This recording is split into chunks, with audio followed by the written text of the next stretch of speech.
Hello and welcome back to our show, Real Talk Live, where we talk about movies, TV shows, and all the latest entertainment news. I'm your host, Krypton Cage, and I'm joined here today by my co host, the Viking. How are you doing, man? How could I not be in the best mood possible after seeing the GOAT come back in Spider-Man No Way Home? I'm sure people have seen it by now. I probably just spoiled it on somebody. it's I'm just so happy to talk about this movie later on, and like, how could you not be in a good mood on the lead up to Christmas after watching that movie? Absolutely, man.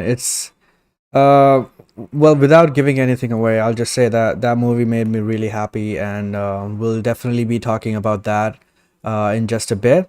But before we get to that, we have certain topics to talk about. So let's jump right into it. The first one is The Matrix Resurrections. So the movie comes out in a few days, and the premiere happened yesterday, and before that, a screening happened, and um, there were some reviews that dropped. The review embargo also lifted. So the first reviews for the Matrix Resurrections are out now.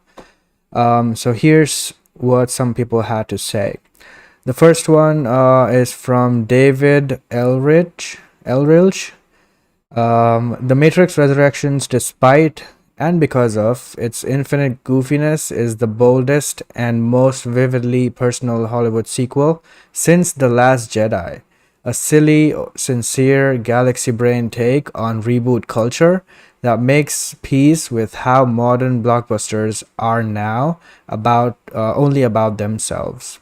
That's really interesting to hear that because y'all know that I love The Last Jedi, and I like when films are divisive because they tend to be thought provoking and they tend to be saying something rather than playing it safe. Even if it's something that I don't personally agree with, the artist goes out of their way to make a statement or say what they want to say. So those types of films always interest me, and I love seeing that. So I feel The Last Jedi was one of them. Um, Especially in the Disney era compared to what the other movies were, where you get the culmination of what the opposite of what The Last Jedi is in The Rise of Skywalker. I feel that movies like The Last Jedi are pretty good. And The Matrix Resurrections, I've heard from a lot of people now. We have talked about this movie for a long time, and most people coming out of this movie said that it's going to be very divisive. So I'm excited to see where I fall on that. What do you think of this, Mar? Yeah, I'm hearing a lot of stuff like Donna Wachowski is showing us um, she is showing us that she didn't want to make a sequel by making a sequel that's not a sequel, but it's actually a reboot. Because I heard one review, which you might get to, I don't know if you have it or not, but basically, this film feels like it's Lana Wachowski versus Warner Brothers in her not trying to make a sequel, a cash grab sequel, which I found was a very interesting review, and I can't wait to see why it is that. And the film is supposed to be very self aware as well in terms of it's a sequel, it's a cash grab. So yeah, I don't know if that's a bad thing or a good thing until I see this movie in 3 days. Yeah, I'm so excited for it, man. All right, so the next one comes up from Courtney Howard. She says The Matrix Resurrections is a terrific, awe-inducing meta mind bender, completely in line with the franchise's legacy. Now, this is good to hear. Finds an innovative, high concept way to frame the new story. Keanu and Carrie Ann, their chemistry burns. Jessica Henwick is a revelation. Yeah, I have this theory that Jessica Henwick is going to be one of the most crucial, characters going forward if they are going to make more movies. So I'm very much looking forward to her portrayal of the characters. And yeah, I do think that they should make more. But yeah, let's see how this goes. Yeah, yeah. I heard a lot of good stuff about the supporting cast, which is good because there's a lot of newcomers to this. You know, Neil Patrick Harris, Yahya Abdul-Mateen, Jessica Henwick. It's important that they're good in this movie because there's an attachment to the old characters of Hugo Weaving as Agent Smith and Lawrence Fishburne. So these new actors have a lot to do to make us attached to their characters, and hopefully, well, these reviews, I haven't heard a review saying they're bad or anything, so that's good. Yeah, absolutely. And the next one comes from Heather Wixon. She says, without a doubt, The Matrix Resurrections is my favorite movie of 2021. It's easily the best film since the original. Keanu and Carrie Ann are absolutely stellar. The action kicks all kinds of ass, and the story blew my mind. It exceeded every single expectation that I had. Yeah, that's a great review as well. And the next one is from Jeff Zhang, and he says, Resurrections rocks, ambitious sci-fi metafiction, sure to be divisive.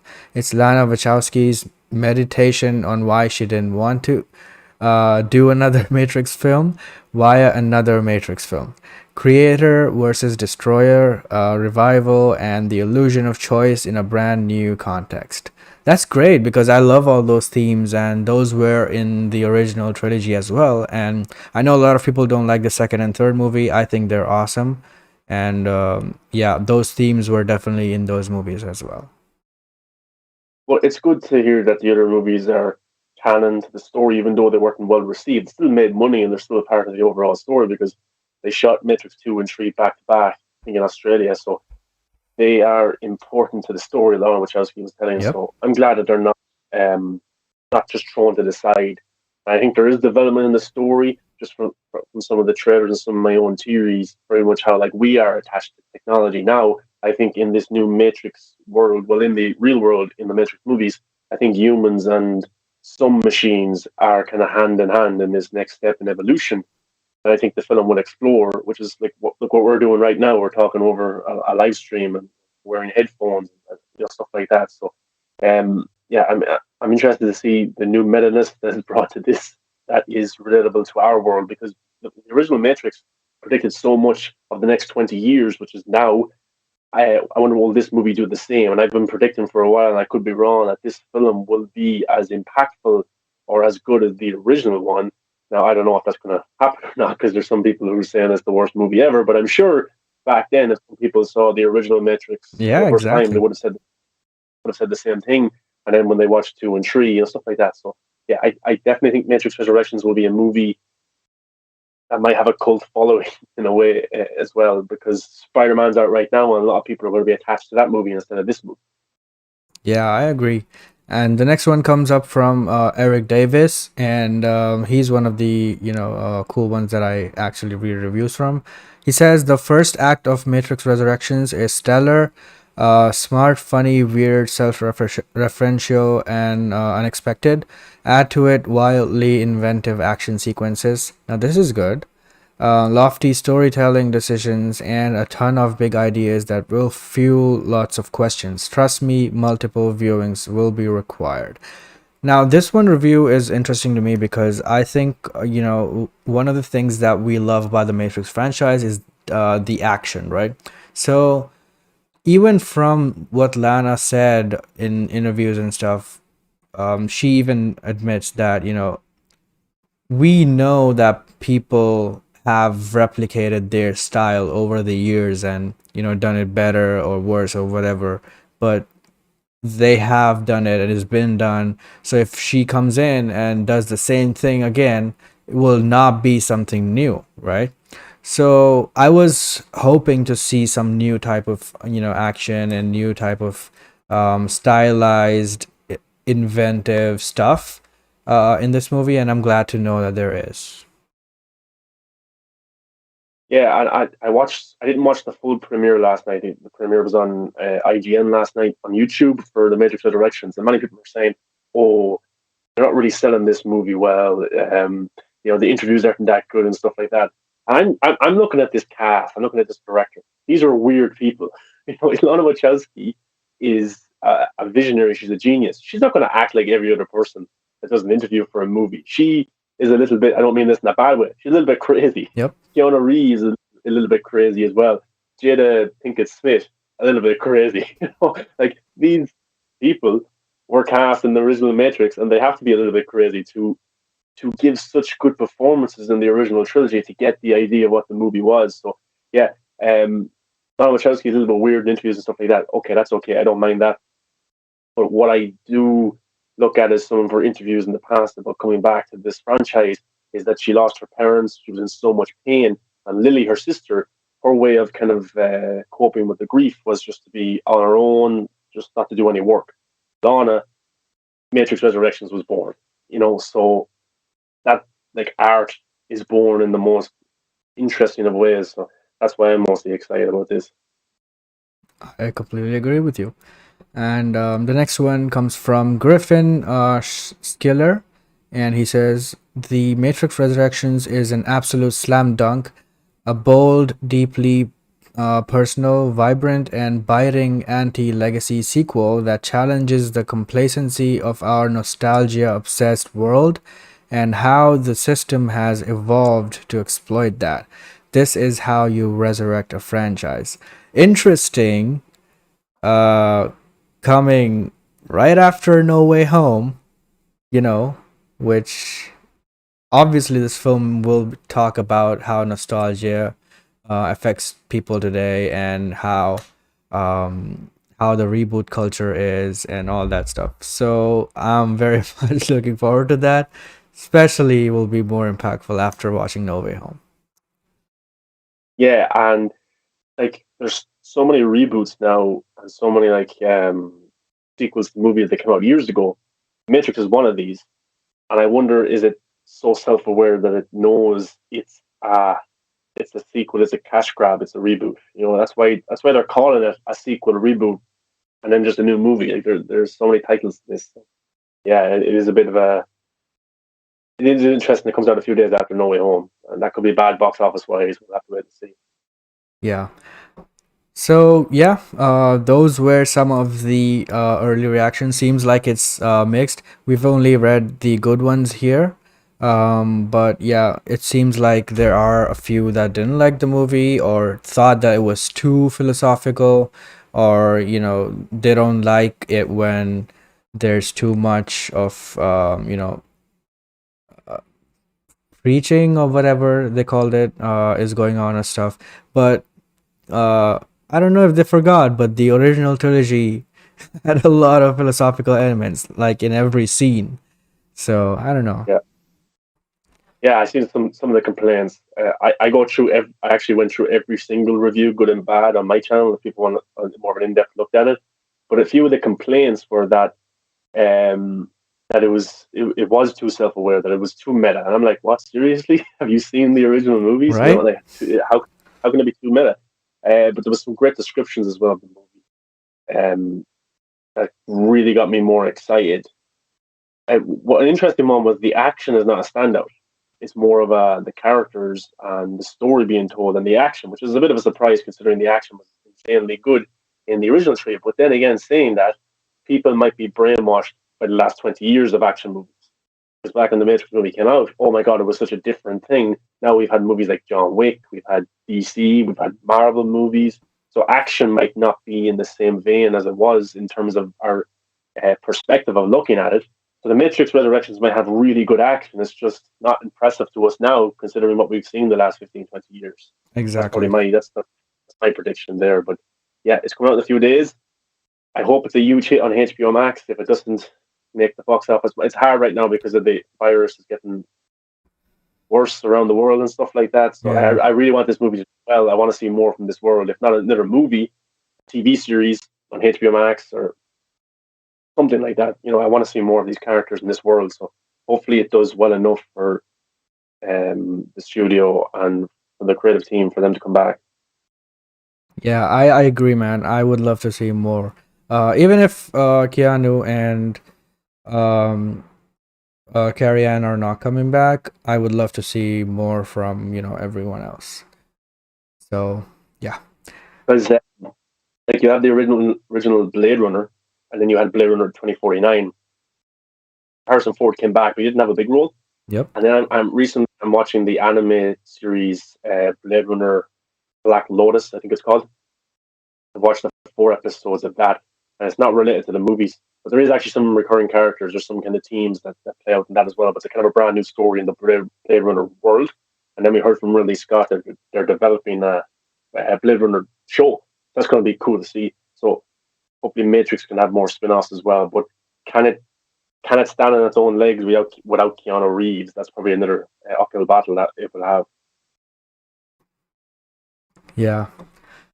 Well, let's move on to the next topic, which is Black Adam. And yeah, so the Black Adam movie is coming out next year, and there was a screening a couple of days ago, and here are some of the takeaways from the test screening. The action is a highlight, even with unfinished effects. Noah Centino's Atom Smasher will surprise audiences, and it's very JSA centric. So if you don't know, JSA is Justice Society of America. Um, yeah, so these are all good things, and one more was that it came from Daniel Piquet. He said that the action is kind of inspired from Man of Steel and Dragon Ball Z, which is kind of the same thing. So at least we will have good action and great flying sequences, I guess, and action in the air, fighting in the air, and all that. So yeah, that's a cool thing. We already know that the suit is definitely Man of Steel inspired because it looks really good, and it looks the same type of suit like the Man of Steel one. So that's also a good thing. And another thing about this is that The Rock obviously wants to fight Superman, right? So when they go against Superman, you have to you have to look like you can go against Superman, right? So yeah, it makes sense that The Rock is definitely going after Superman by being like Superman or more powerful as Superman. So yeah, it totally makes sense to me. And some more stuff is from Dr. Awesome. He says Hawkman is a goofball. Action scenes were great but not finished. Dr. Fate was a highlight, which, nobody's surprised. Atom Smasher was a surprise hit. Big JSA presence. Sabak is the villain. Intergang are in the movie. Black Adam was savage. Um, so Intergang is in the movie is something Grace Randolph also said a while ago, and some other people also said that. So now people who have seen the movie are also saying that. So that's definitely a confirmation and interesting. So yeah, what do you think of all this stuff, Mar? Yeah, so the visual effects aren't done in terms of the action, but it's still good enough to get an idea of what it's trying to do. No surprise that the action is good. It's probably going to be enjoyable as hell. The Rock movies, the action is enjoyable. I think they'll go all out, especially since it's a superhero movie.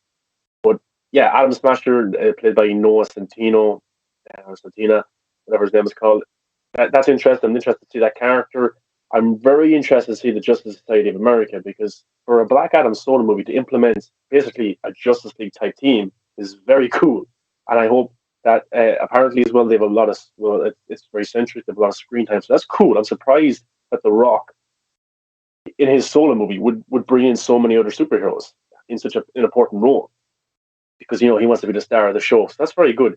And I'm wondering if will he kill off the JSA? Will he work with them? Will he be the leader of them? Will they try and take him down? It's going to be interesting to see how that develops.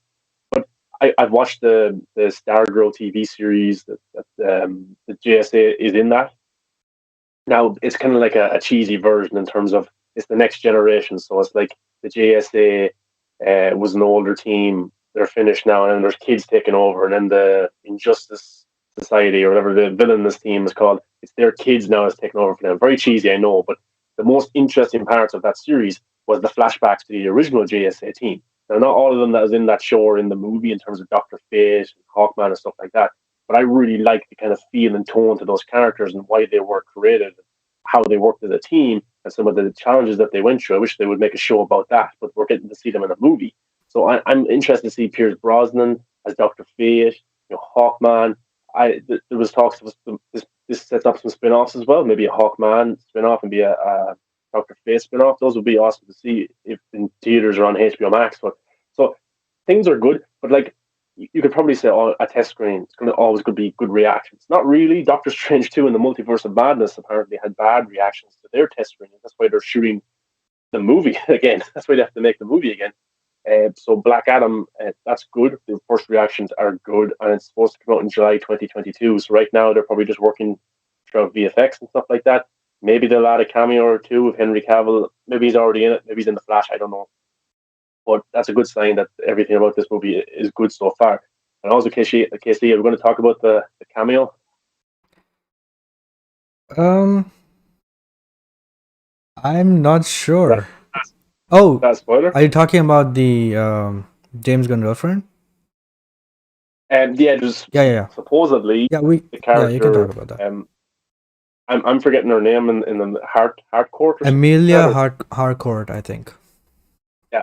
So her character was in Suicide Squad. She works for Amanda Waller. But then if you've seen the Suicide Squad movie, Amanda Waller is about to kill the Suicide Squad because they're not doing the job they're supposed to. And then her team kind of turn on her and they help the Suicide Squad, blah blah blah. Then their punishment is to kind of look after Peacemaker, who survived, and he's getting his own HBO Max series, which is January 13th or 12th or something like that. And she's in that as well. Jennifer Holland is her name. She's the girlfriend of James Gunn. So she's in that. And now she's going to be in Black Adam as well as a direct reference or tie in to the Suicide Squad movie. Maybe on behalf of Amanda Waller, maybe Black Adam is being recruited for a mission. Maybe he's being asked to kill the Suicide Squad for what they did. I don't know, but she is the connective tissue between those two movies, setting up some other DCU projects down the line. For one, I've nothing against the actress Jennifer Holland. I thought she was fine in Suicide Squad. I'm sure she's fine in Peacemaker as well. But it's a very weird choice to have that character be a connective tissue when you have Amanda Waller. Now, she is not a big actress, no offense. She's not playing a big actor. Well, So we don't know a that big Amanda character. Waller won't be in it. Well, she could be. It could be the two of them, maybe. But I just find it, if it's just her, Yeah, that's the only information we have right now. That is her. So if it's just her, it's a very weird decision, considering over at Marvel you have Samuel L. Jackson popping up with Robert Downey Jr. Those types of yeah, actors that connect movies. She's a weird choice because if I bring my brother to go see the next Black Adam movie, which he'll probably watch, when she pops up and she recruits Black Adam, how many people are going to know who she is and what she's recruiting him for? You know, that kind of way. So I yeah. just think it's very weird. If it was Lex Luthor or Jesse Eisenberg, more people would know. Or if it was, I don't know, if it was Ben Affleck talking to him or one of those other types of big actor characters in the DCU, then it would make sense. But her right now, just a little bit weird from my point of view. Yeah, I think it's just that it's probably going to have something to do with the Suicide Squad, like you said. Um, may because if you remember, we had already a script or a pitch about the Suicide Squad 2 going against Black Adam. So that was in the works at one point, but it got cancelled obviously, and then came the Suicide Squad.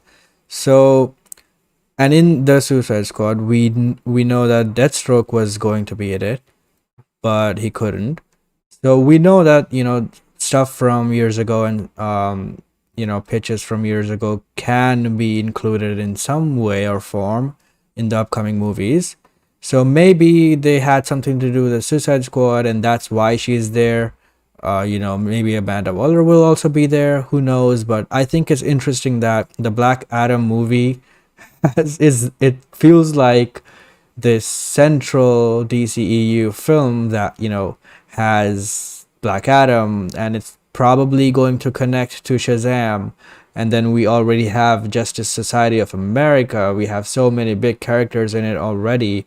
Then we have Hawkman, Hawkgirl, and maybe we have a cameo of Superman. Who knows at this point? But it's interesting that even now that she's in it, maybe we will have some kind of the Suicide Squad thing in there. So this Rock movie, it seems like very much the movie that will have so many connections. So I'm actually glad that, the movies going forward are directly referencing the other movies or the larger universe, which didn't happen in the last 3 years. So I'm very glad about that they are bringing that back. I love the shared cinematic universe thing. Um, I don't care if certain actors' schedule is not working or they're asking for a lot of pay. I don't give a fuck about that. It's your duty to make sure that they're in it. So if you have plans for, whatever actor to appear in the movie, go for it. Go make it happen. And, everyone will be happy. So yeah, that's what Yeah, that's what they are doing apparently. yeah. Well, that's a good start that they're having actual actors pop up in that connective tissue because before we didn't have that as a very disconnected DC universe internally at Warner Brothers and also on the big screen. So that's a good start. I'm not against the idea, right? I just think it's a very weird choice, Yeah. but it's a start. And with the next topic as well, we're talking about different another character popping up in Shazam Yeah. or Splash. And I've said this for a while. I'm more excited for The Rock's DCU than I am, say, Walter Hamada's DCU. And I know you could say he's the DC president, but I think The Rock has more of a vision for what he wants to do. He already has the JSA in his own movie. That's already building up the characters, but he's using his star power to build up the JSA. How many people who don't know about the JSA now will know about the JSA in July 2022, August? Will know about those characters. They'll want to see more. So he's doing an awesome job that way. Also, yeah, his DCU, I think there will be Superman references. I think he wants to fight Superman. He wants to fight the Justice League. He just has to get there. But he needs Black Adam to be a hit, so he has that pull power within Warner Brothers. When my movie was a huge hit, I need Superman in my next one, stuff like that. So Yeah, it's all about that. So, yeah, I'm excited to see this movie and whatever it brings. It comes out next year, so yeah, let's see how it does. Moving on to the next topic. Speaking of the DCEU cameos, we have news from the Illuminati, who says Wonder Woman to appear in Shazam: Fury of the Gods. So Shazam 2 is called Fury of the Gods, and obviously we saw concept art at DC Fandom, and there were obvious concept art of gods in it. So they will also probably have history lesson and all that stuff. And I somehow didn't figure out that Wonder Woman could appear in this. But yeah, good to know that this there's a confirmation now. surprised all the scoopers didn't have like articles Right? out months ago because It's this so is the most obvious. obvious.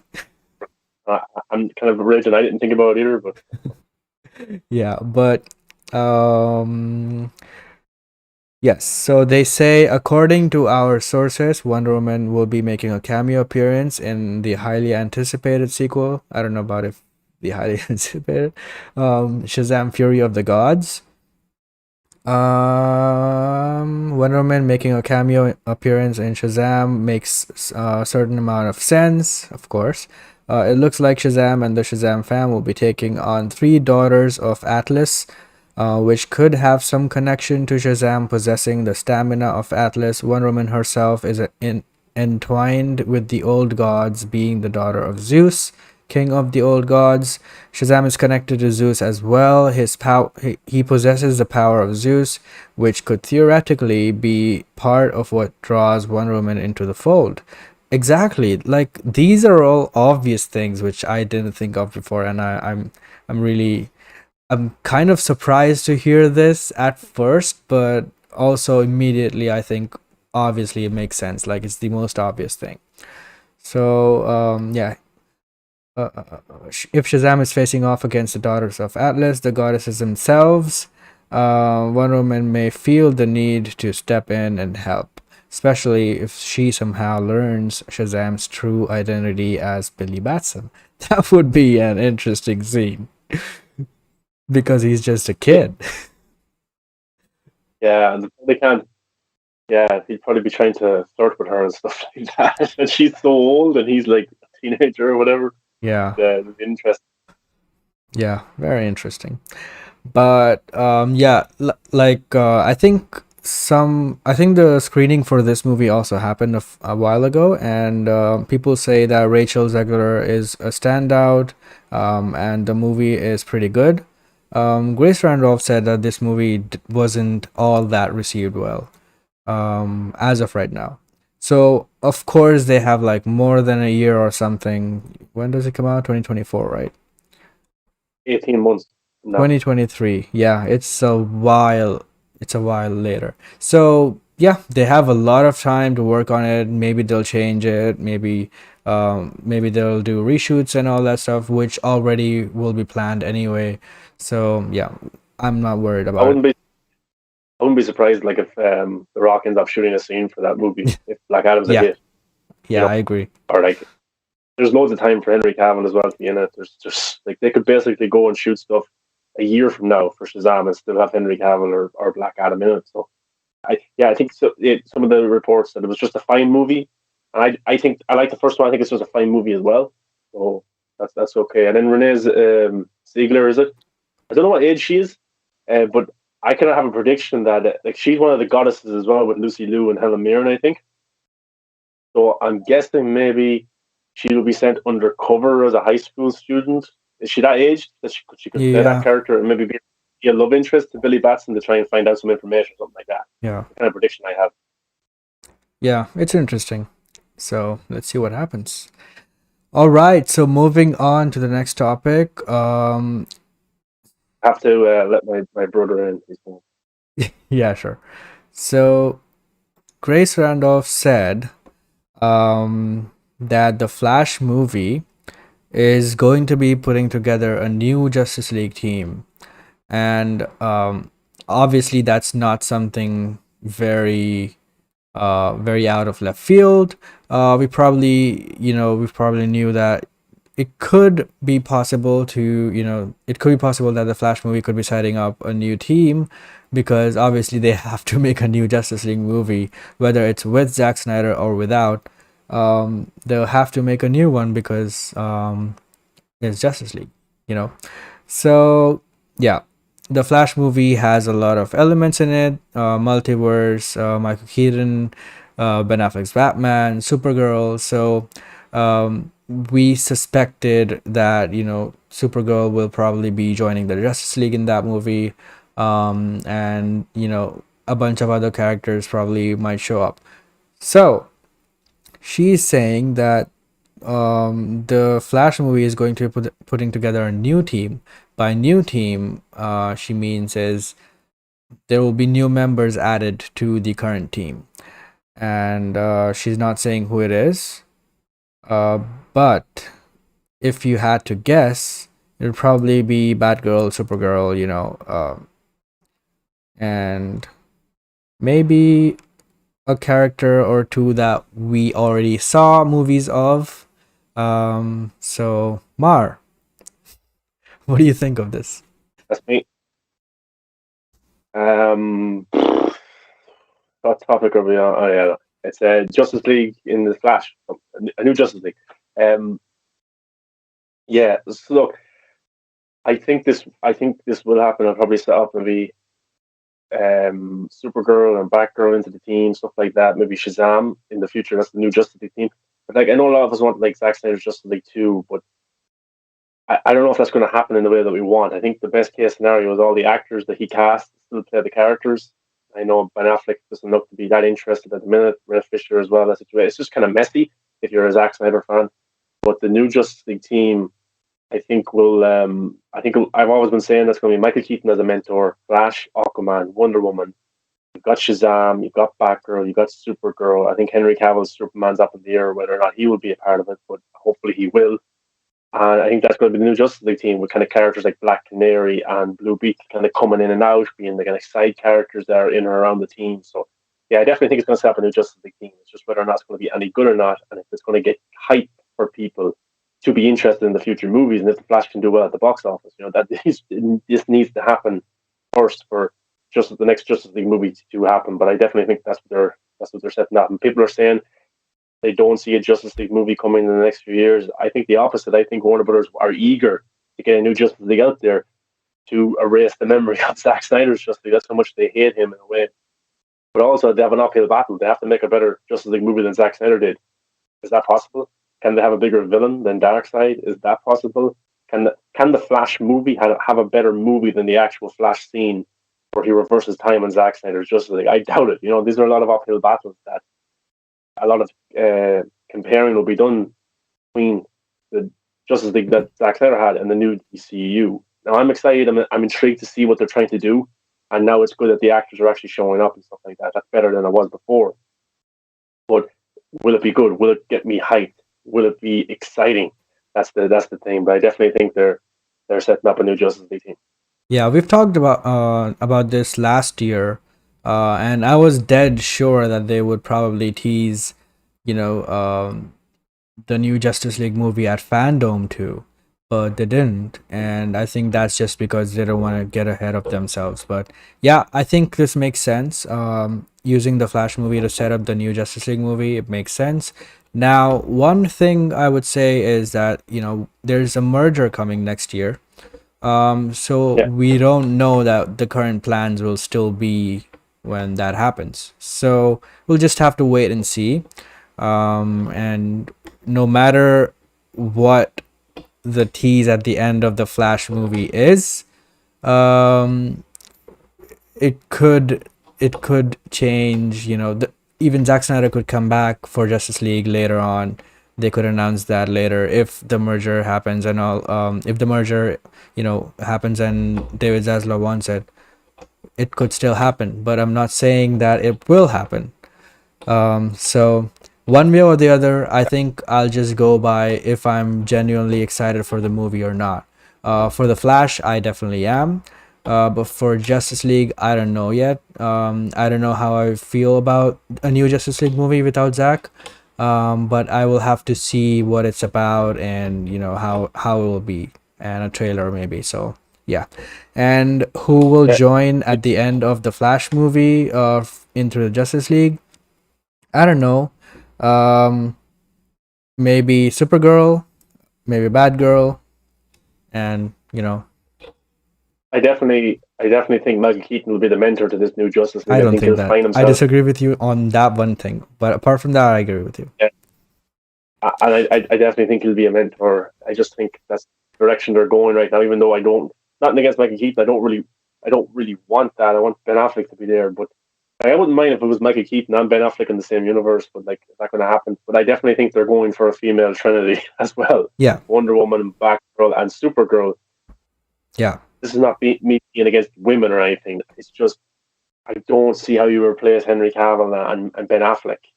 But I think Zack Snyder did it in such a cool way with Wonder Woman. And now, I'm not saying it's going to be thrown into our face, like, say, the Endgame battle where all of the women come together. That was kind of really in your face. I really like that. I'm not saying they're going to do it like that. I'm just saying you look at the reboots that have come in the last few years of Charlie's Angels, of Ghostbusters, the female versions, Ocean's 11. They haven't done that well whatsoever. And general audiences aren't grasping to a female reboot or a female change of it. When it's done naturally, I think they do like it. But when it's thrown into your face, I think people just roll their eyes and they go away from it. So they have to be very careful how they do this. Background movie is a good step. That's good. Supergirl and the Flash. These are all good things. But we talk about Zack and Justice League too. Yeah, the Discovery merger could happen. Could be good. Justice League 2 was announced for HBO Max. That's good. You have the Snyderverse and then you have the DCU on the big screen. That's fine. Or down the line when they're doing Justice League movies, that could come back and direct the Justice League movie. It's just a new kind of vision. And Zack's a team player. If he got the freedom, he'd have no problem incorporating Black Adam or Shazam into this epic movie he's trying to do. Like, I don't think that's. I don't think Zack will be against that. He just needs to be loved. He needs to have the freedom. He needs to have that kind of environment that he's getting at Netflix right now. I don't see him going back to Warner Bros. Unless he's guaranteed that. If I was to guess somebody now to direct Andy. the Justice League movie, if the Flash movie is received well, if it does really well, it's going to be Andy Muschietti. Yeah, yeah, I That's agree. what I think. All right, so moving on to the next topic, Spider-Man: No Way Home. Well, before we go on to the review of the movie, we need to talk about how it did now.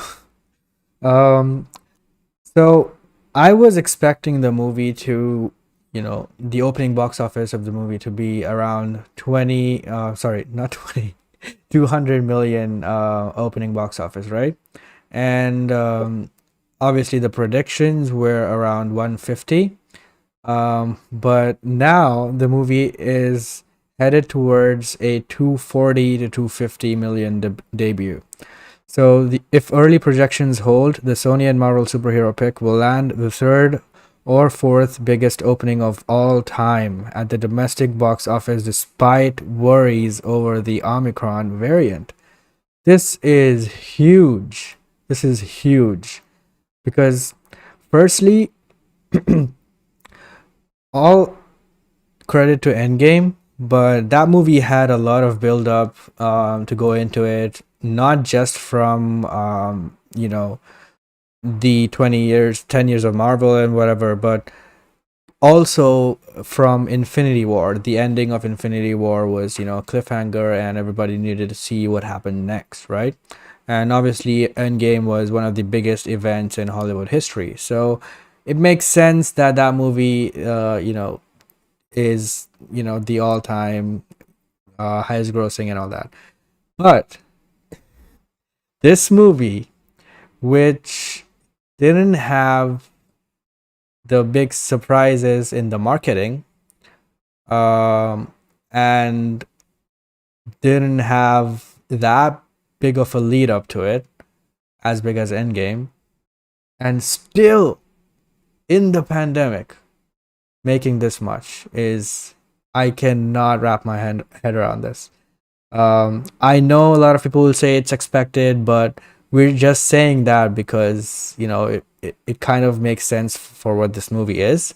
But just think about it, how big this is. Endgame did that without a pandemic, with all the build up of the all the movies and Infinity War, and this did it on its own. So it's I, crazy. I think a lot of it as well, people are like pissed off, stuck at home, so they want to go out and experience things as well. I think that's why it's done so well in a pandemic. People are just sick of staying at home, and they want to just get out of the house. And like Spider Man's got so much power. Like, isn't it the most popular character in the world in terms of like merchandise and with kids and stuff like that? Like, Spider Man is the superhero. I like people say oversaturation of superhero movies. I don't think so. Marvel have put out what 9 projects this year, and they've all been pretty good in my opinion, and they've all done well. That's not including DC. Zack Snyder's just like Suicide Squad, Wonder Woman kind of came out at the start of the year as well, kind of the new year. Like, and they've all like people go and watch stuff that they're interested in. We'll talk about it, but like I don't see how Sony don't bring back all the multiverse characters for future projects. There's too much money to be made here. And I said this on Twitter, and people said oversaturation of Spider-Man. I don't think so. No. I really don't. I don't think so. When this movie is making so much money, you look at the box office of all Spider-Man movies throughout history, all done pretty well. Even the poorly received ones, characters love so much, and they love. It's not like the character is happy-go-lucky.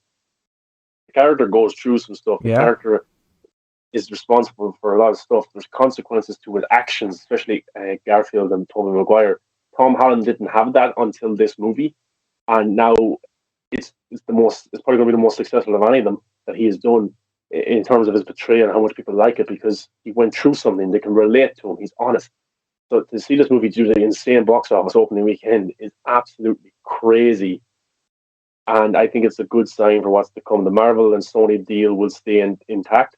I think this is good news for Venom, for Craven the Hunter, for Jared Leto's Morbius as well, because these are all Spider-Man related. That I think we'll all have more Spider-Man references right now, just to show these are Spider-Man characters. And I think they told me Andrew Garfield is trending since the movie came out. For whatever Tom reason. Holland is already loved for whatever reason. I know I looked at the poll. I think like 70% haven't seen the movie, so I'm sorry. But there's if you've heard the rumors, you kind of know. But it's I think that this is insane. It's well done to everyone involved. It's bad for lower indie movies like Licorice Pizza. I'm interested to see that movie, but I haven't seen it playing anywhere. The French Dispatch. I haven't seen that movie in theaters near me at all. The Last Duel was only in for like a weekend. It's bad for those types of movies. I wouldn't say that, but it's just the era we're living in right now, where it's only IPs that are getting the biggest screens, and this shows why. Yeah, it's going to be very interesting to see the actuals that come on Monday.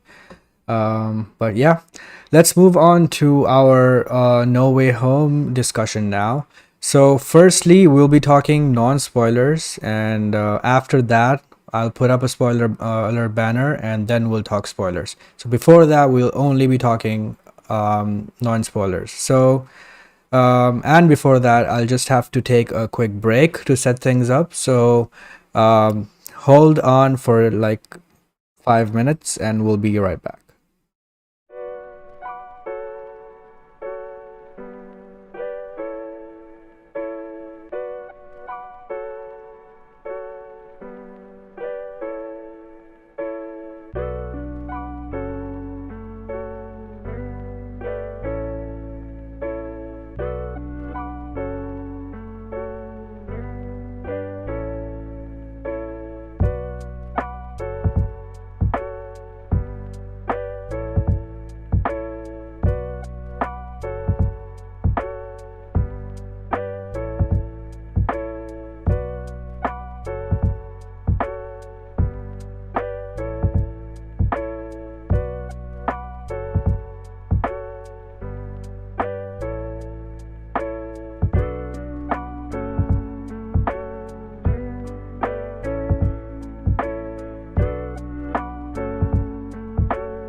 Dude, that's like what, 7 inches?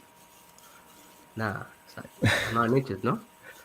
All right, we're live, and Mar is not here. Wow, wow. You Okay, chose the. so before we jump on to spoilers, I just want to say that the first part of the review will be non-spoiler. So please don't mention any spoiler stuff. I don't have the spoiler banner on top. So we'll start with Ascended since he saw it before anyone else. What did you think of the movie? Well, first of all, hand dies. I was kidding. So I saw it twice, one day after another.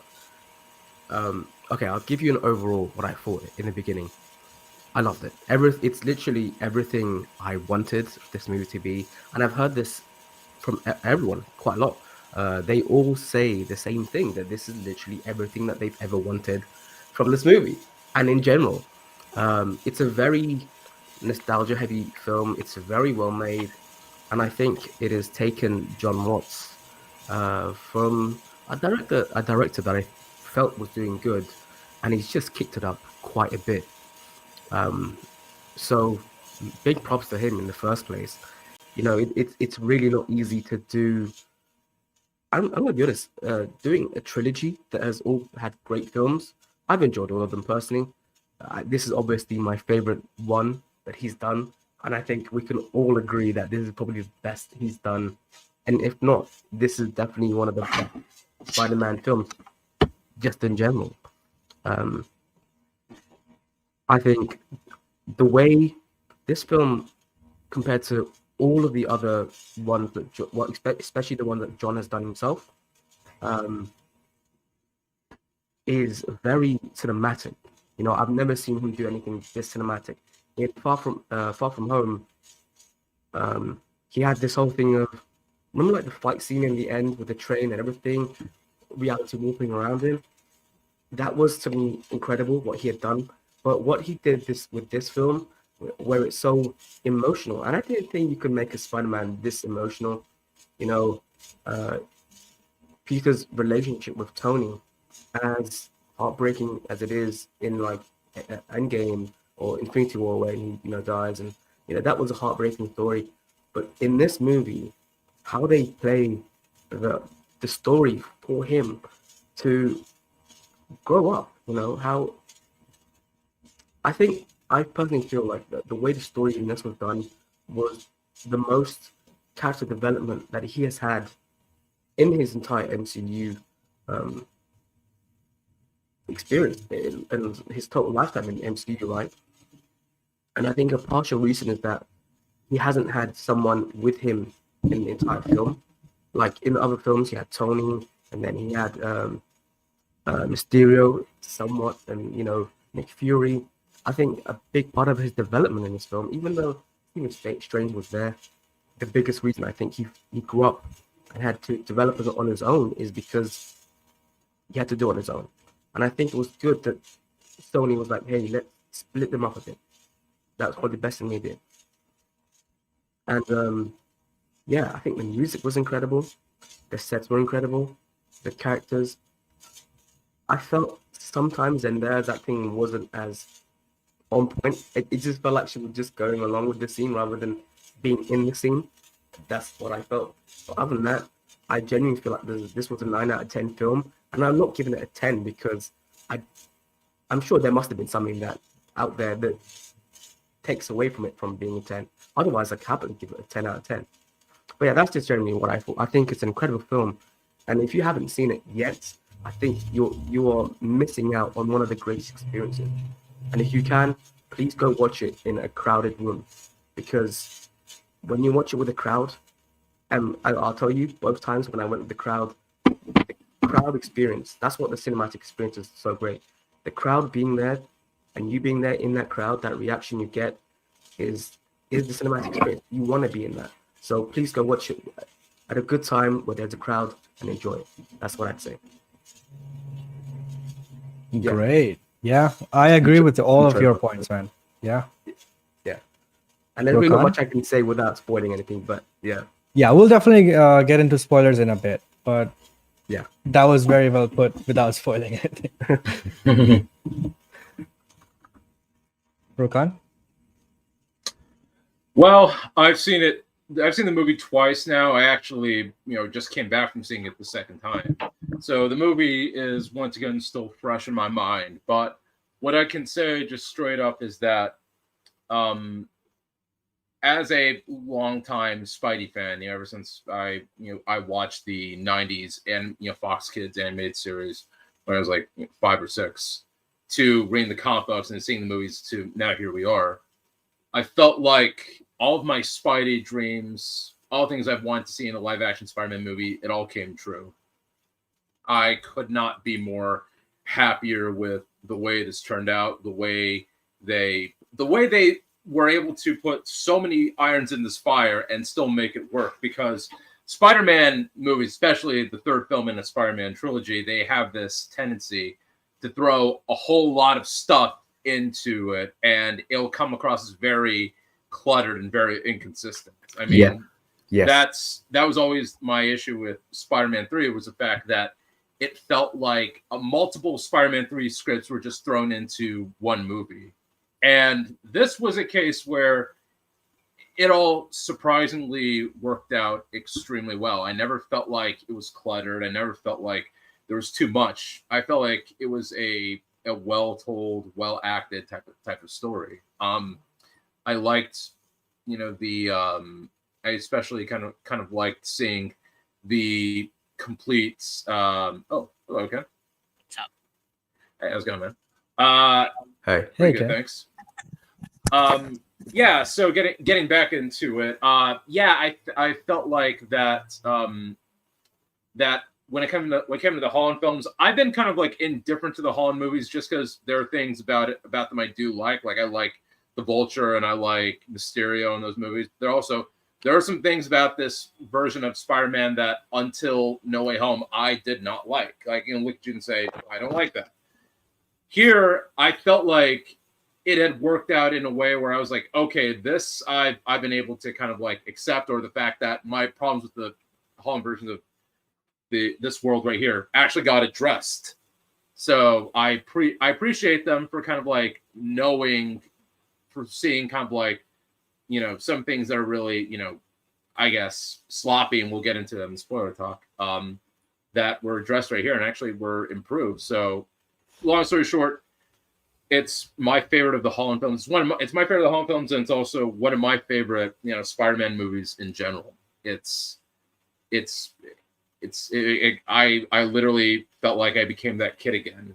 So that's the highest compliment you can make. And also to get into the sentence experience with it, yeah, seeing it with a full-on crowd made the experience even better, because I did something I've never done in any movie, in any, kind of like first showing of any movie I did. I literally got out of my seat and cheered. I never do that, man. I always just sit in my chair and I'll cheer. But I actually literally got out of my seat and cheered like I was like I was at a concert or something. So that's never happened to me before until now. So that's always going to kind of like stick in my head in terms of unique cinematic experiences. Yeah. Oh, I completely agree. I'll Sorry say to interrupt, Ken, but we're talking non-spoilers here, but Right, we'll talk yeah. spoilers later. So, Okay. what are your non-spoiler thoughts? I loved it. I can't really say more than what he's already said, but it's one of the best theatrical experiences I've had in a long time. Yeah, I agree with you, and I think look, firstly, I was not gonna watch Spider-Man 3 before all this was happening in this movie, because I did not like Far From Home at all, and I think that John Watts, before watching this movie, I think John Watts was doing Spider-Man an injustice and severely underplaying the character.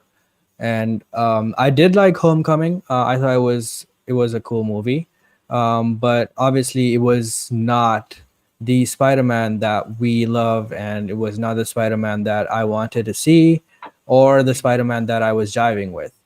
And it was always, Tony Stark, Uncle Ben, not Uncle Ben, and MCU stuff, going to space and all that stuff. So it was not something that I was liking very much, and that kind of amplified in Far From Home. And I just didn't like, how it played out, and I didn't like the some of the weird, ridiculous jokes in that movie.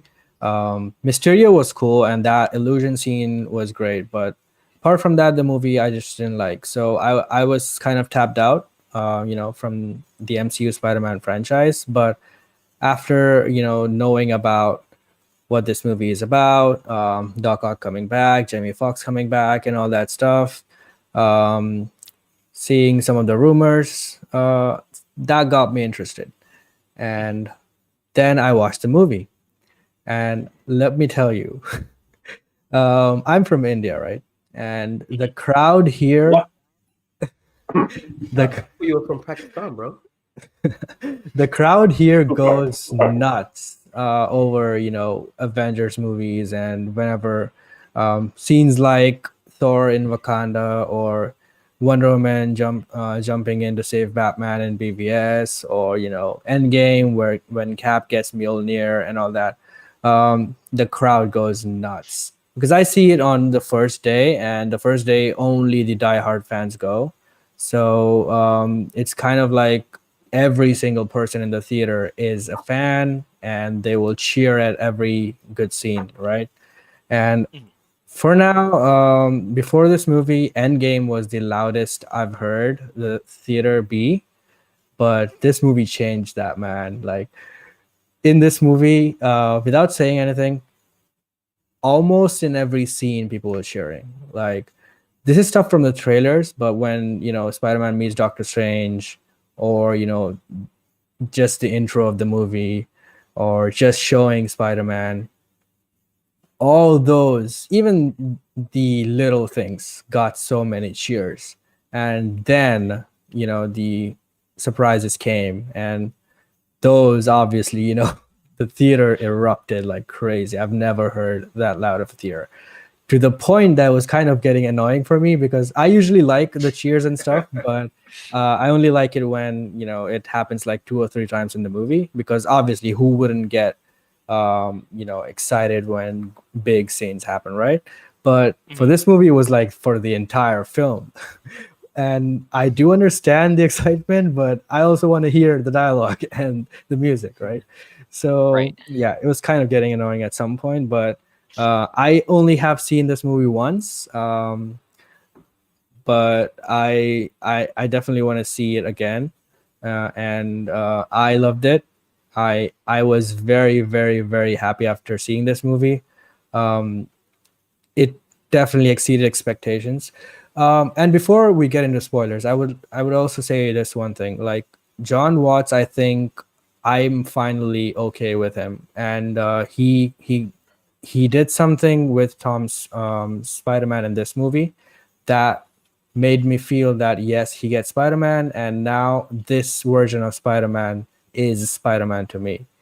So I don't know how anyone can say that after this movie, that he's Right. not Spider-Man, because he definitely, even though there are so many surprises in this movie definitely had a story for Tom Spider-Man, and he had a full arc, start to end, and I loved that, because the story should be about him, not about the fan service moments. Even though I love those, but the story shouldn't deviate from that. So, and it did not. So I like that. And yeah, I think we are done with our non-spoiler. Or Mar, do you want to say something? Yeah, just one sec. I swear, we're I not knew one you were not spoilers. interested. I just I'll just read my tweet from when I first seen the movie, because I think that kind of gives a non-spoiler review. You don't trust yourself? Yeah, I just looked at the polls. Like 30% of people haven't seen it. I'm like, what? I'm sure now it will probably It's not released it'll everywhere. distract it. Yeah, that's true. They'll probably switch after we get the spoilers. But I love Spider-Man No Way Home. I thought it was better structured than the previous two films. Great heart and emotion. Most importantly, it respects the multiverse characters and past films of race. John Watts nailed it. I'm so happy with how this film turned out. Thanks, Marvel. That's basically how I felt because yes, the film has problems and stuff like that, but I came out so happy and can't wait to rewatch this movie time and time again. And they were, as someone who grew up on Spider-Man movies, and they're bringing in multiverse characters like the villains and stuff like that. To respect them and the way they did was fantastic, especially after you watch maybe the Star Wars, Lucasfilm, Disney trilogy and how they never respected those maybe the core fan base as well as they should have, in my opinion. When they brought those characters back, but I think here was much different. And, yeah, Yeah, All right. I th- Yeah, go ahead. I think that like you brought up Star Wars, I was like Marvel was able to use nostalgia in a way that serviced the plot, characters, and story, whereas Disney kind of did it, or Star Wars did it in a kind of soulless, just hey, remember that kind of way. Don't even remind me of the Rise Yeah. of Skywalker. Yeah, the member berries method, basically. Mm-hmm. Yeah. So yeah, that was our non-spoiler review. If you haven't seen the movie yet, What is wrong you with you? can yeah, or what is wrong with the release date or whatever. But yeah, if you haven't seen it yet, we'll be talking spoilers from now on. I'm turning on the spoiler banner, so if you still want to stay, then it's on you. But we'll be talking spoilers, and if you haven't seen the movie and don't want to get spoiled, this is where we say goodbye. And can, yeah, can I go first? yes, please go ahead. Wow, what a great host. Taking Yeah. spotlight. No, but look, I was nervous going into this movie because like, I knew that Toby and Andrew would be in it. Especially if you're familiar with the movie world that's going on, if you're attached, you know who's going to pop in the movie. Especially after John Campy has leaked. Can't believe he leaked the Daredevil one. That guy. The exact shot. That was like Toby and Andrew. I hadn't seen knew the they were gonna Daredevil be one, in so it. I'm lucky. I knew they were going to be in it, but I didn't know how they would look in it. How, like, you know, that kind of way. That was like the big secret. But like he showed that and he showed the Daredevil, and I was like, John Campion, what the hell were you doing? That would have been cool to see for your first time in the theater. But anyways, yeah, I was nervous because the previous two Spider-Man films, I liked them. I liked Far From Home more than Homecoming. I enjoyed them, but they never felt like Spider-Man films to me when you compare them to Tobey or Andrew's movies. And rewatching the Tobey movies and the Andrew movies the last few days, they have this kind of warmth to them. They have this emotion, this presence to them where this guy right here is relatable. Like Spider-Man, he's honest. And that's why I love the character so much. And even when he goes through some terrible shit, he comes out the other side and he does the right thing every single time. He's the reason our Uncle Ben died in both iterations of Garfield and Toby. He's the reason other people die. Gwen Stacy. These are all kind of his fault for putting the people he loved in danger. Aunt May could have easily died in the original trilogy as well, several times.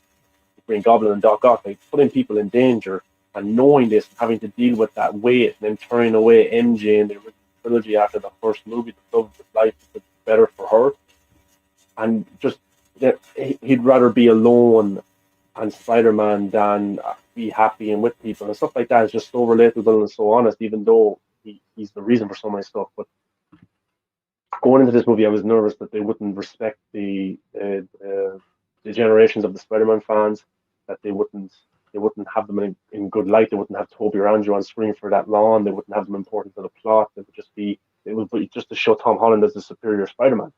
But thankfully, he didn't do that whatsoever. I thought the film, it's 2 hours and 30 minutes. I thought it flowed pretty well, even though you're kind of in the theater and you're saying to yourself, get to Toby, get to Andrew, I want to see them, I want to see the big fight, you know.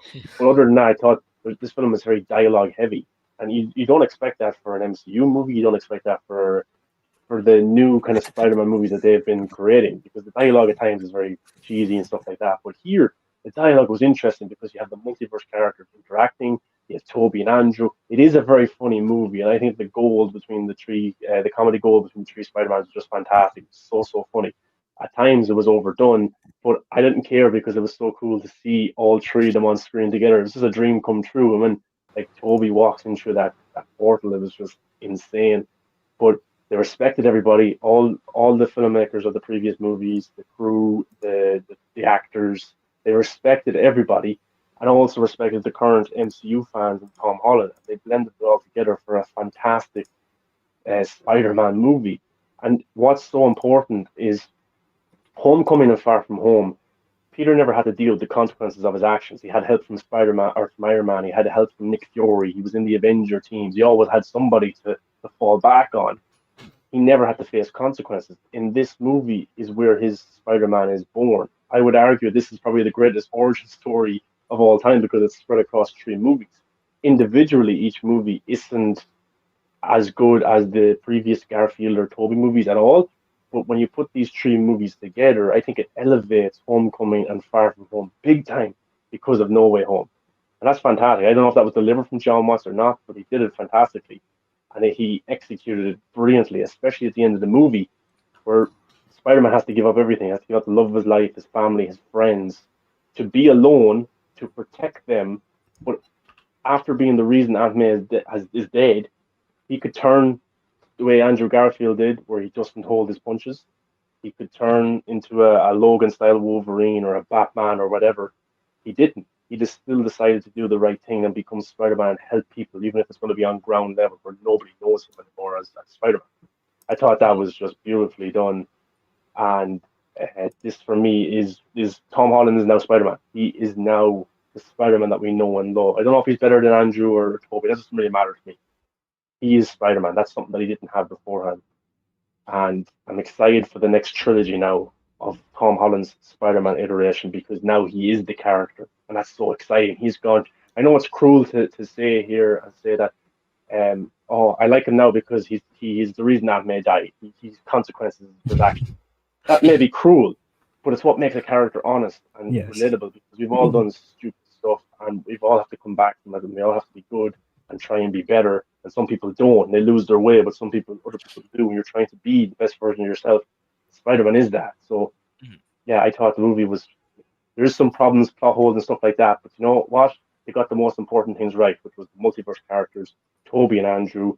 There was paid respect to everybody. It was a good, enjoyable movie, some cool action, and it sets up a promising future. So for me, even though there is some problems, push that stuff to the side because they did everything else right. And people will say fan service, fan service. There's nothing wrong with fan service if it gives fans what they want. I never understand that kind of argument.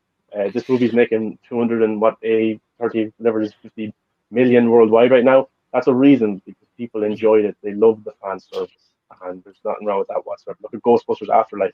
Same thing happened. It's a good movie. It respected all generations of fans, and the studio benefits from that by making some good. Can I just say that every movie is fan service? If you go into a movie and you don't feel like you've been served, then you're just not gonna like the movie. That's literally the whole point. If you go watch Mission Impossible, if they don't serve you the type of movie that you want to watch in, whether it's they're heisting or they're being a secret agent, you don't get that, then what are you watching? Fans, this hatred of fan service, nothing more than that.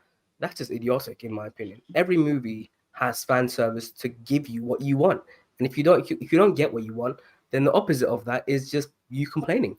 Oh, it was a shit movie. So the way I see it, that is just brainless people talking. It's just I think it's just about making a good movie first, and you can have fan service in it, and you can obviously add certain scenes that fans definitely will love, and that, but that shouldn't come at the cost of making a good movie or a good scene. So I agree with you, and I really enjoyed the movie as well, and so my primary expectation from this movie was just watching Andrew Garfield come back. That was the only reason I was watching this movie. And he's been my favorite since I saw him in Amazing Spider-Man 1. Not since when Gwen died, But since Amazing Spider-Man 1, I love that movie a lot. Amazing Spider-Man 1 is just a fantastic modern Spider-Man story that retold a classic trilogy. Like you probably have a few people on the planet that didn't watch the Raimi trilogy, or a scene at least, or passing by. I bet there's no one who didn't see the train scene with Doc Ock. Oh Like, yeah, I it's can't imagine one of the anyone that most hasn't. popular scenes ever in Hollywood. Yeah, This So movie, it elevates Andrew's movies and Toby's movies. I think it makes yeah, them better. exactly. yeah. Exactly. And so I had this perception that, a lot of people don't like Andrew Garfield's movies, obviously, but I had this perception that a lot of people don't like Andrew Garfield as well as the character. They always keep complaining that, oh, he's too cool for Peter Parker. He's too, he's older, or he's, whatever the reasons are. There's always complaints about him. So I had this perception that he's like one of the least favorites of the Spider-Man, right? And these past 2 days, man, he's been trending since the movie came out, and he's Yes, still trending now. Only him. literally, Toby he's keeps still coming and trending. going, but he's still trending. And I'm scrolling through the timeline, and like I see 5 viral tweets just about him. Yeah. And it's crazy, man. It's crazy. So yeah, I was very happy seeing him return. I would I would say though that both Toby and Andrew kind of felt a little out of character to me. Oh yeah, Obviously, Toby went through a lot, and he's older now and stuff, so that can be in understandable. 20 But years. Andrew just felt a little off. He didn't felt exactly like how Spider-Man is, or how I remember Spider-Man. But yeah, just minor nitpick aside, he was fantastic. I thought he stole the show, and obviously Tom Holland also did, and Toby also. It was a very fun experience seeing all of them, and they did it so perfectly. Like Mar said, they could have just used them to service Tom Holland, or disrespect them or something, but they did not do that at all. They played it very well, and they had all the you know good dialogues, good scenes, good callbacks, fun Easter eggs and stuff that we remember from those other movies. And I think this movie did one thing that I did not expect it to do as well, which is a lot of people now are just loving everything about Spider-Man. Like, they don't care if Spider-Man 3 was messy, they don't care if Amazing Spider-Man 2 was messy, they just love it all. And Mhm. that's one thing that, this movie did so well. Like, this is a great example of how a studio can put out a movie and unite all the fans, like no matter if they liked or disliked it, some of the movies and stuff, they now love everything, right? Yeah. So that's something that is incredible. And the movie itself was pretty good, like I said. I loved Tom Holland's arc. He was pretty fucking good in this movie, like acting wise as well. And um, like Mar said, like, because of him, people are dying and stuff.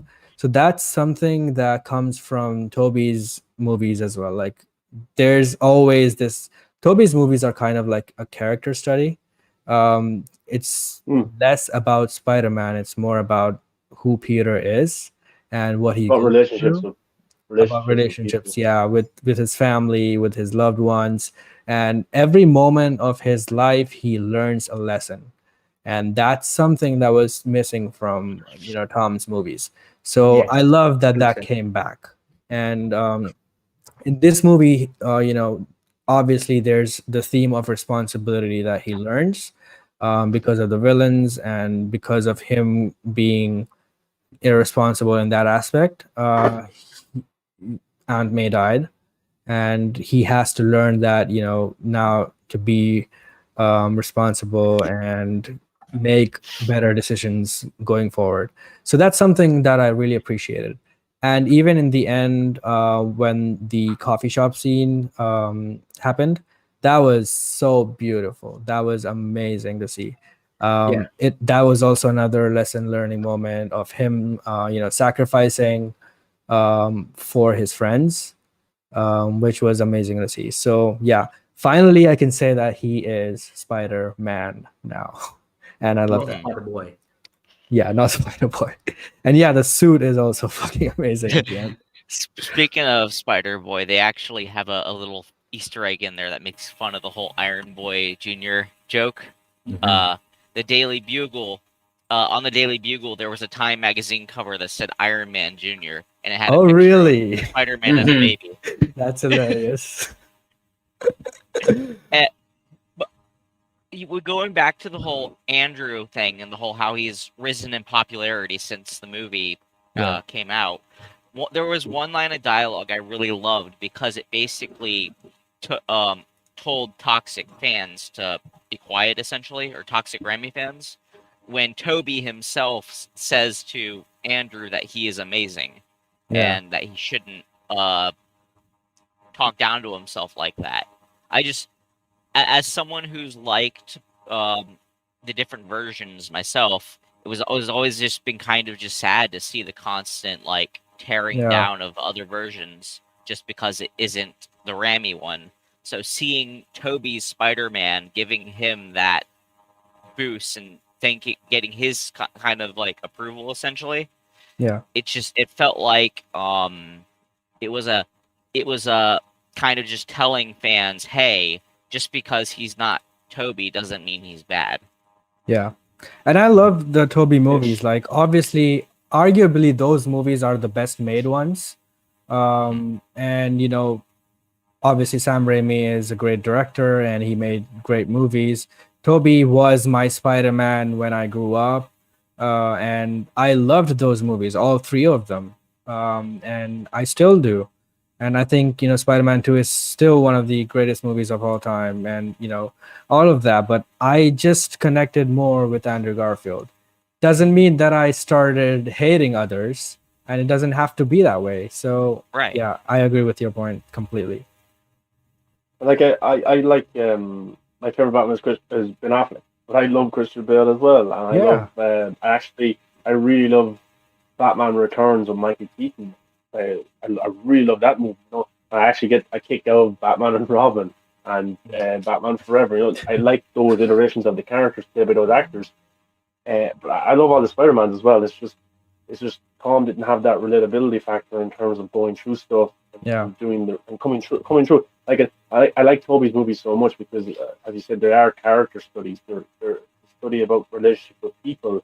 I think Spider-Man is actually the secondary issue in that trilogy for me, and that's what I kind of like. It reminds me a bit of Logan. It reminds me a little bit of the Dark Knight as well. So like I think Toby is for me. He's the superior Spider-Man, and he did in the movie. He did beat Andrew and that kind of web off. Yeah, but like it's not in a bad. I'm just poking some fun. But it's awesome to see these come together, and like I watched like Spider-Man 3 the other night. I actually think it's a pretty enjoyable movie, and I think it's elevated now by what we see with Sandman in this movie. Yeah. And with Andrew, or with Toby, I mean. So, yeah, I think they did a fantastic job. Like, the thing about I love how they replaced Uncle Ben with Aunt May, because we already know we've seen Uncle Ben before. And, like, that's a thing in the Amazing Spider-Man movies that kind of that threw me off with those movies when they first came out. I was like, why can't they just make a Spider-Man 4 with Toby? And then I watched The Amazing Spider-Man, and I actually really love that movie. But like the only thing I kind of roll my eyes at is, Uncle Ben dying again, that kind of thing. But I just seen it like a few years before that. I watched the movies. Here, I like it's not Uncle Ben. It's different. It's not May, and she's the one who gives with great power comes great responsibility. And then with Toby giving that line towards Tom, he finishes the sentence. Just it's just perfect. And to Ken's point, what you said about Toby saying, you're amazing and uplifted him. There's also another scene that kind of is the opposite of that, where Electro says to Andrew Spider-Man that you ain't even the shit no more. And he just puts his head down. That was so funny to me. Yeah. How funny was the comedic timing from all three Spider-Mans? Yeah. The chemistry was fantastic. like, could you imagine how awkward it would have been if they didn't have chemistry? But they actually did. Yeah. The rhythm Mhm. between the three of them was just brilliant. And the one-liners, like, I laughed out loud, me and my brother in the theater numerous times. Maybe it was overdone at times, but it was just Yeah. so funny. And like, I usually roll my eyes sometimes with MCU humor, but here I was loving it. Yeah, there was Yeah, too much talking I at got points, and I do think they just wanted to make the most out of this opportunity. Yeah, I got a big laugh at the moment when when Holland's about to go and say his goodbye to MJ and Ned, and all Garfield just says to Toby is, you're in pain, aren't you? And he just goes, Yeah. like that got a big laugh out of me. But that is like proper, that is MCU humor that actually lands, and their delivery that makes it even funnier. Mm-hmm. I felt like this, compared to your typical MCU humor, No Way Home, it feels like they finally found a healthy ground of humor that works without taking you out of the movie. Yeah, because that's a common complaint I've heard with MCU movies is they rely too much on one-liners that yeah. take you out of the moment. But with No Way Home, to me it worked. Oh yeah. I'll tell Yeah. you why. Oh, yeah. I just wanted to say from before, Krypton, Casey, Rod, the fact that like the first Homecoming was more story based, and then I think in the second film, Far From Home, I feel like John Watts focused a bit more on visual rather than story. He still tried. Did he though? Yeah, that's what I feel at least. Hey, listen, man, it's my personal opinion. Okay, chill, bro, chill. No, okay. But look, But I feel like in this he combined both to. Yeah. Yeah, I don't know, man. I just think he took it a huge step up. Yeah. And I agree with you. visually, it looked better than the other two movies. I Yeah, don't know if it was 100%. either. I didn't look at the surrounding team, if it was the new cinematographer and effects artists. I don't know, but it just looked a lot better. I was concerned because a lot of the stills looked like, or some Oh of the yeah. clips of the release didn't look that good at all. It's like one image of Doctor Strange. It looks like he has a zoom background. But actually, in the movie, when everything's in motion and when it's moving, it's actually not that bad. It is better than what Yeah. it looked like. And actually, Yeah. I enjoyed the one-shot sequence at the start of the movie because where the media and the Being pure evil and chaotically out there in the span of a second. Yeah, I just say he flips that switch. It's amazing. I mean, obviously, like the scene of him talking to himself in the mirror in the first Raimi Spider-Man is just so iconic because he literally. you could say that would be it, and you could say that's why in Spider-Man 2, Doc Ock changes his mind. He becomes a good guy. And, he dies. But then, if that is the case, then what you're saying is everything that happened in Spider-Man No Way Home was pointless because they die anyway. The way I see it is what happened is that everything that they experienced happened, but they came to this reality, even though everything happened. He dies, Doc Ock dies, everybody dies, but when they came back and cured, and then they went back along with Toby and Andrew. So now I guess there's two of them. They died, but they're back. Yeah, because they've changed their reality. Not changed their reality, but they've been kind of cloned from their same reality into another, and then jumping back. It's like copying a file over. Yeah. That's how I see it. That might actually be what's happening. I mean, Because and who knows? otherwise, sorry to interrupt, Ken, but otherwise, you're just bringing them over, curing them, sending them back just to die, and then what's the whole point of the movie? So it has to be this case of, yeah, we sent them back. Even if you don't see them ever again, to say that, yes, they went back to the moments they died, then this whole movie has no meaning. That's a good point. Like we're giving the MCU too much credit here. We're thinking that they've thought this out.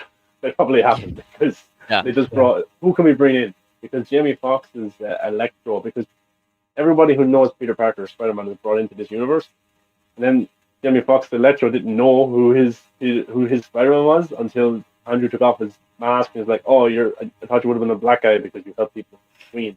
Like he didn't know. I actually think that if you remember in Amazing Spider-Man 2, like when Electro and Spidey are battling out in the power station, Gwen comes in to knock him out, and Max Dillon worked with Gwen Stacy at Oscorp, and he probably knows that she dated Peter Parker. So I'd like to think that he figured it out kind of like Harry did.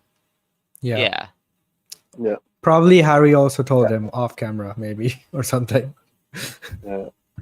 I was thinking as well, like, how was Venom in this movie? If you Nah, just he know thought he who was Peter a black Parker is? dude, so we know it's not him. Then I think I was talking to Stephen Colbert. He was saying that because Venom is interdimensional because of the hive or something, he Yeah. probably knows everything that kind of way. He knows that Peter Parker is Spider-Man. A version of Venom knows that the symbiote, so that's why he was brought into the reality. That's cool. I do like that. Yeah. And it's cool that a part of Venom is now in the MCU. So I don't know if you guys seen it. I posted it earlier, but Tom Hardy posted a picture celebrating Spider-Man No Way Home, and he posted a picture of the actor that plays Ned, Jacob Nathan Babylon. Jacob Batalon. Jacob Batalon or something like that. He posted a picture of Jacob Batalon and he tagged Tom Holland, and he just posted a picture of him with nobody else at the premiere. That's funny. Maybe it's a hint that he could become Venom or something. I don't know. Because that was a funny line as well, where he goes, "Don't worry, Peter, I won't become a bad guy and try and kill you." Yeah, but the thing is, he forgot. I know, but like I bet you that down the line, Zendaya and him will know. They'll find out that you're Parker of Spider-Man. Yeah. Even around that, I think there's there's too many plot holes in this movie, and it really doesn't matter that much because of how much they did so many things well. Like even the ending goodbye with the Trinity. Tom could have easily stayed there. You know? No, till the bro. spell He's smashing finished. MJ on the other side, bro. Come on. The cool thing about plot holes, though, is you can always fix them later. Yeah. And thanks to this whole multiverse thing, there's so many ways that you can fix these plot holes that are into play because you have an infinite possibilities now. So if something didn't make sense in this movie, looking back, they can fix that somehow within the next movie after or so forth. Yeah. I'm going to give you guys like a percentage. Okay, so out of 100, what percentage do you I go around and give an answer. Do we see Tobey Maguire and Andrew Garfield return as Spider-Man? You see, out of 100, what's the probability or what's the chance? 100%. I think 100%, No chance? honestly. Well, I can tell you 80. 100%, but I can back it up with evidence. So go ahead. 82% for me. yeah. Yeah. Yeah, What did you say? I'm Oddly open. specific. I'm open. Yeah, well, I'm open. 82. I'm open to that idea, and I think it could happen. But I think it'll happen it's got to happen under the right circumstances, like this. All right. Yeah. Well, I'm going to say 83%. No. I think if he returns, it'll be like a supporting role again. Mhm. Like I don't know if he would have like a Spider-Man 4 or not. But I do definitely see Maguire coming back for a support, like a team up supporting role again. Okay. What I would love Yeah. though is have the Amazing Spider-Man 3 get made. I obviously wanted that for a long time, but after hearing Garfield's dialogue about what happened to him after Gwen died, oh man, I want that even more now. Oh, I think that's definitely on the table now. I mean, Yeah. Sony needs their universe as Spider-Man, and I think this movie reinvigorated Andrew Garfield so they could say that he is their main universe Spider-Man, while Peter is the MCU. Well, Tom Holland is the MCU Spider-Man. Yeah, I got a lot of questions one. regarding Garfield Spider-Man. Like when he said that, I was kind of going like, "Wait, has Spider-Man been killing people?" Yeah. Yeah. I was like, And- I don't think he killed people. I just think that he does what Batman does. I think Morbius takes place in in Yeah. the Garfield universe, and I think the whole Toby Oh. thing on the wall was just an edited cop out over Yeah. to keep the secret. Makes Yeah. sense. Kind The of whole like murderer thing. yeah, because you remember that Yeah. it said murder over it, but it was the PS4 render of Raimi Spider-Man. I think it's actually it's actually Garfield Spider-Man there in the actual movie on the picture, but I think they edited that over as a fake scene as a misdirection. Yeah, that's You know possible. what's gonna, Yeah. I mean, I'm up for Spider-Man, spilling tons of blood. That'd be fucking awesome. But Yeah, Because dude. Morbius Same. feels like a TASM spinoff already. yeah, Yeah. Even Venom, I could like see the Venom seems like it's from that universe. Yeah. I could see the villains in Garfield's universe like not being killed by him, but just scared of him because of the way he fights now. I think they could be Yeah, scared dude. of Oh Van. my And god. I think there's potential story to be made because what happened in Toby's world and Andrew's world when they were in the MCU? Like the villains go crazy and like, oh my god, there's no Spider-Man now. Let's just take over New York, whatever. I wonder what happened when they were gone because the villains will see that as a good opportunity. But also, like I am in doubt that they'll make a Spider-Man 4 and Amazing Spider-Man 3. I would love them to. I'm on Twitter. I'm campaigning for it now. I want it to happen. There's so many people actually looking for it, so Yeah. I wouldn't be surprised. But I think what could happen is, they pop up cameos and stuff like that. Maybe a live action. I think eventually we will get a live action Spider-Verse after we have the animated version.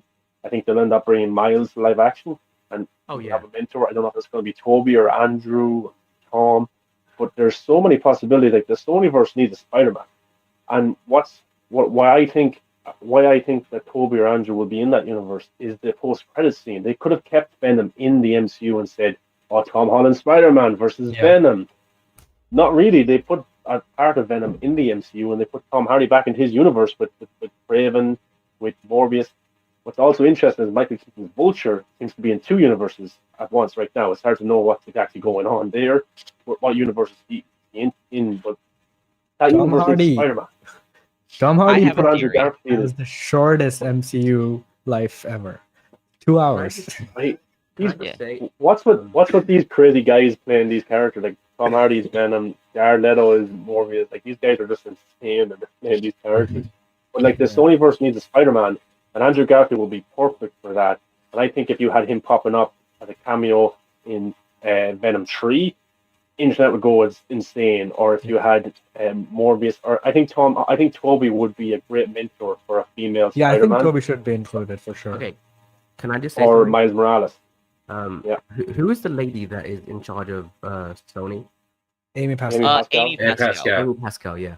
Right. So going back to what you were saying earlier on about do you think they'll be back for more Spider-Man? Recently, she said that Yeah. Tom would be around. He will still be around.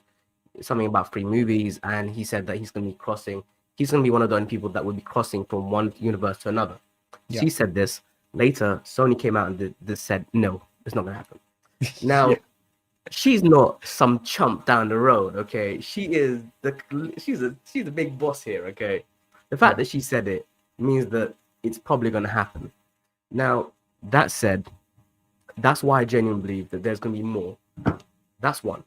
2, this Tom Peter is he's very locked in with Disney.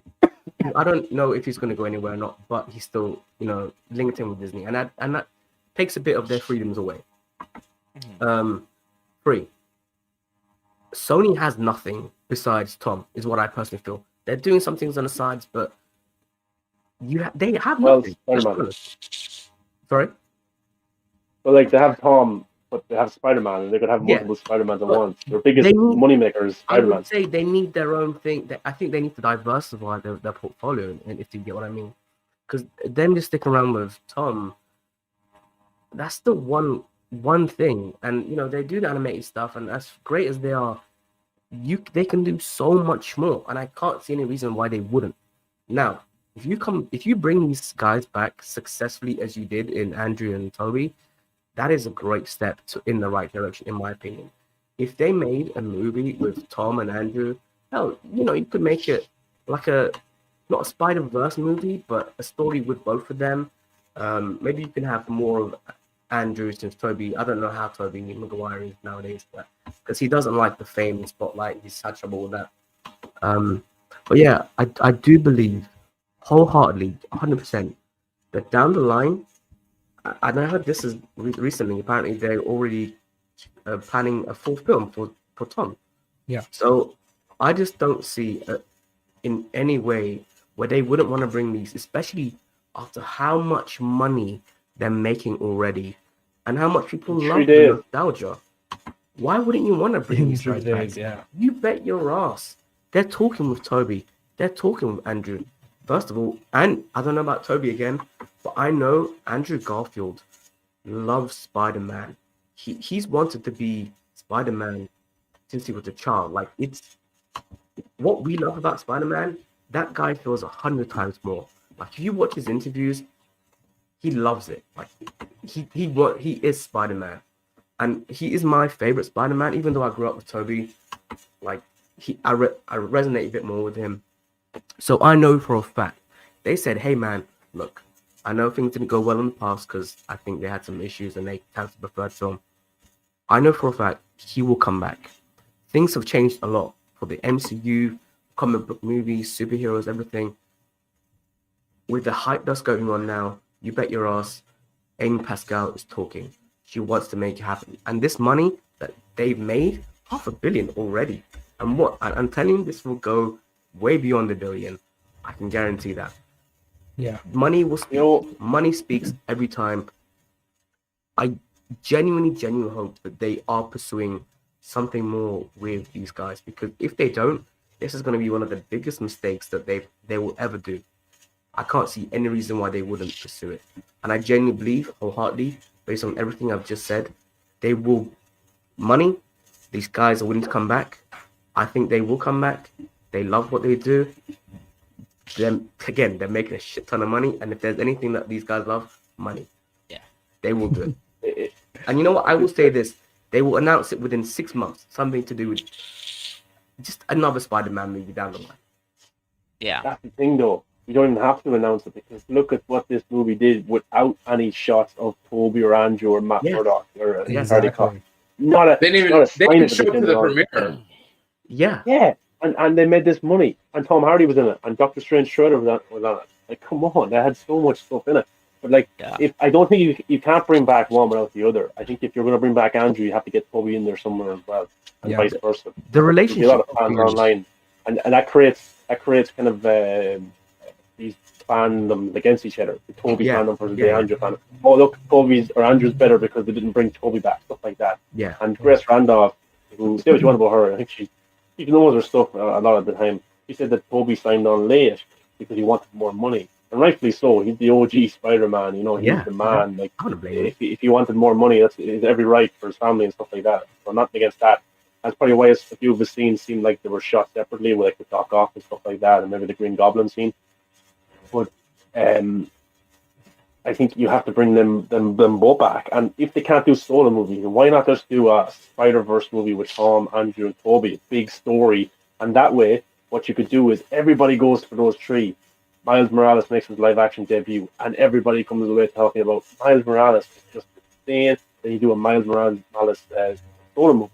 That's a great way to elevate that character. So they have to bring them back. And they seem to be listening to the fan base, which... Like, I'm more interested in Kevin Feige always listens to fans. I'm more interested in the Spider-Verse now than I am in the DC universe. Yeah. I'm a big DC fan. Yeah. Big DC fan. Like the hat. I love DC so much, but right now, Spider-Man, Marvel are giving me what I want, and I'll be honest. Good on them. Like that era again. Yeah, like good on them for paying Toby whatever he wanted. Yeah, exactly. Imagine he didn't show up. Like, I'd be really annoyed, or if he was only in a small this movie would have been very incomplete without him, for sure. Yeah, and I probably wouldn't have liked it as much if he wasn't in it as much. Yeah, I'll be honest. He got the biggest cheers, man. When he walked, he wasn't even in the suit. Yeah, and when he walked in, he got the biggest cheers. Cool. Yeah, I talk about kind of like the moment I stood up and cheered. It was when Garfield and Toby showed up. Like, I leapt out of my seat and did it, which I apologize to the people right behind me. They see a big dude just lose his shit Still and watch it on cry. YouTube. Oh yeah, I'll watch on YouTube. Yeah, see, it's fun. Hell, they'll watch it again. Their kids are gonna drag them to it again. They want it to see me again, or maybe they might. Who knows? You But know, someone's probably like recording the moment, and just Rokan just jumps right in front of the camera, like. that was actually accurate. I literally jumped up, I just raised my fist in the air and went, "Whoa! Yeah!" You did the Oh, man. Spider-Man. You did the Spider-Man move. Yeah, the Spider-Man move. What? I hit my brother because when Green Goblin stabbed Toby, I was like, I hit my brother. I was like, they're gonna Dude, kill him. I thought they were They gonna better do not that. kill him. So that's what I was Oh, like. man. I was like, oh shit! They're actually gonna kill him. Yeah, I thought they would kill him as well. But I just want to say that one of the greatest moments in this film is when Andrew says, "I've always wanted brothers," and that moment, that was just so. And that speech that they I had, love you guys. they had. Yeah. Oh, man. and the other two didn't say it. Yeah. It was so funny. Oh my god! Can I just say when They they did the come back? pointing meme. Yeah. When they're like, "Oh, Peter, me, him," that's a great way to do it without going and Yeah. doing it like actually. But I was gonna say is that moment when they're when they come back and they huddle up and they say, "Okay, Peter 1, Peter 2," you know, they're having that conversation, and then they run down the thing and they jump at the same time. Yeah, That will be dude. forever one of the greatest shots. Yeah. And just it's incredible because you're I'm there. getting goosebumps just thinking about that scene. It's such a great shot, and I love Yeah. it. I just love it. It's everything I wanted, and the way that they, you know, like remember if you watch Amazing Spider-Man 2, as you know, Casey, like some of the shots in that are incredible. Yeah. Just the some of those fights, you know, like the one where he's upside down and it's just his feet, and you see like the electricity following him. Yeah. Like They even when did the they- moon the whole shot thing- huh? with all three of them. The Yeah, moon all shot. three of them. That shot with all three of them pulling Yes. each other essentially was just one of the greatest things we've always wanted. And the Yeah. fact they did this is the greatest thing that, again, man, like you can't go wrong with fan service like this. Where I think Matt, I think you said this before about how like no, it might have been Ken. I think he said something about how Disney did it soulless. And there is so much love in that, how these guys have come in to these shots, right? It really is great to have these characters come in, be cared for in who those characters are, and just take it up a notch, man. Like, I don't know what to say more than I just love every single shot. I love every moment. Just the jokes were great. I think the jokes went over the top. I felt Zendaya's acting was a bit sus at sometimes, especially when she was in the house of the old lady, Nan's house, whatever. Like, I you liked watch her there. Huh? I liked her there. She was the way she was interacting with Andrew. She Yeah, didn't know but what to do. I think Yeah. it was a bit, if you watch Andrew it was again, kinda you hitting watch her and you'll be like, oh, okay. But She You know, throws it was- bread at him. yeah, Oh, first the grandma's reaction was so funny for screaming. Yeah. she's like, To- oh, good night. Her reaction to Toby was the funniest to me. Oh my god, that was hilarious. Though she kind of flirts with him. Yeah. I was taken out of the movie for a little bit because I wasn't expecting so many jokes from the three of them. And like, they were really funny jokes. Yeah. But they did it so well. This may be controversial, but you get like, just look at what happened there with the three Spider-Mans. Like the Flash movie's coming out next year, and they're trying to do the multiverse as well. They're not calling it a multiverse movie, but come on, it's a multiverse movie. Flashpoint. I think it's a big mistake. I think it's a big mistake not getting Christian Bale back. I think you they know? will now. Can I I? really think. Yeah, they will now. that's what I was going to say. That's what I was going to say. Yeah. I think they have to go to Christian Bale right now and say, Yeah. Christian, how much money do you want? Can we shoot a few scenes with you? Because we I need don't think to, audiences and then- today and then will start have getting- that much of reaction to Michael Keaton as they would have to Yeah. Bale.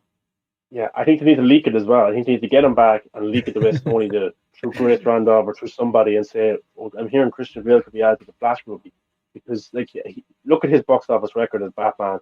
You probably ask general audiences, their Batman is probably Christian Bale. You know, Yeah. that franchise did so well. He's the You most had him popular one for eating- sure. I'm not saying copy what Marvel just did with the Spider-Mans, but I think, come on, you're setting yourself to fail if you Mhm. don't Yeah. have that fan service, because the Justice League movie that most audiences got to watch in 2017 was the 2017 one. Not a lot of them would have seen the Justice League that we got to see earlier this year because of the marketing, because of the theatrical movie and stuff like that. So that's a uphill battle there straight away. If they pop up, will anybody care? Apart from Aquaman, Ray Fisher won't even be in it. Cyborg, and Affleck's only in a small scene. Henry Cavill might not be in it. It's like there's a lot of things there that they have to get right. It's so funny because like you coming off the back of this awesome MCU Spider-Man movie with cool references and Easter eggs, and you don't know what you're going to get with DC's Flash movie. It could be fantastic. It could be brilliant. You just don't know. But I think they have to get Christian Bale back. Yeah. Yeah. And there's I 1 I year. agree. So Yeah, I Yeah, mean, if they you can want, shoot it if you anytime. want, if you want like an MCU, if you want a big type of like reaction that will make people go like, "Holy shit, I can't believe they're back," you got to get Bale back. I Yeah. mean, I don't know if that'll happen because, like you said, I mean, depends on how much money they'll throw at him and whether or not he actually would want to wear the costume, because he's made it clear how much wearing the Batman costume would make him grumpy.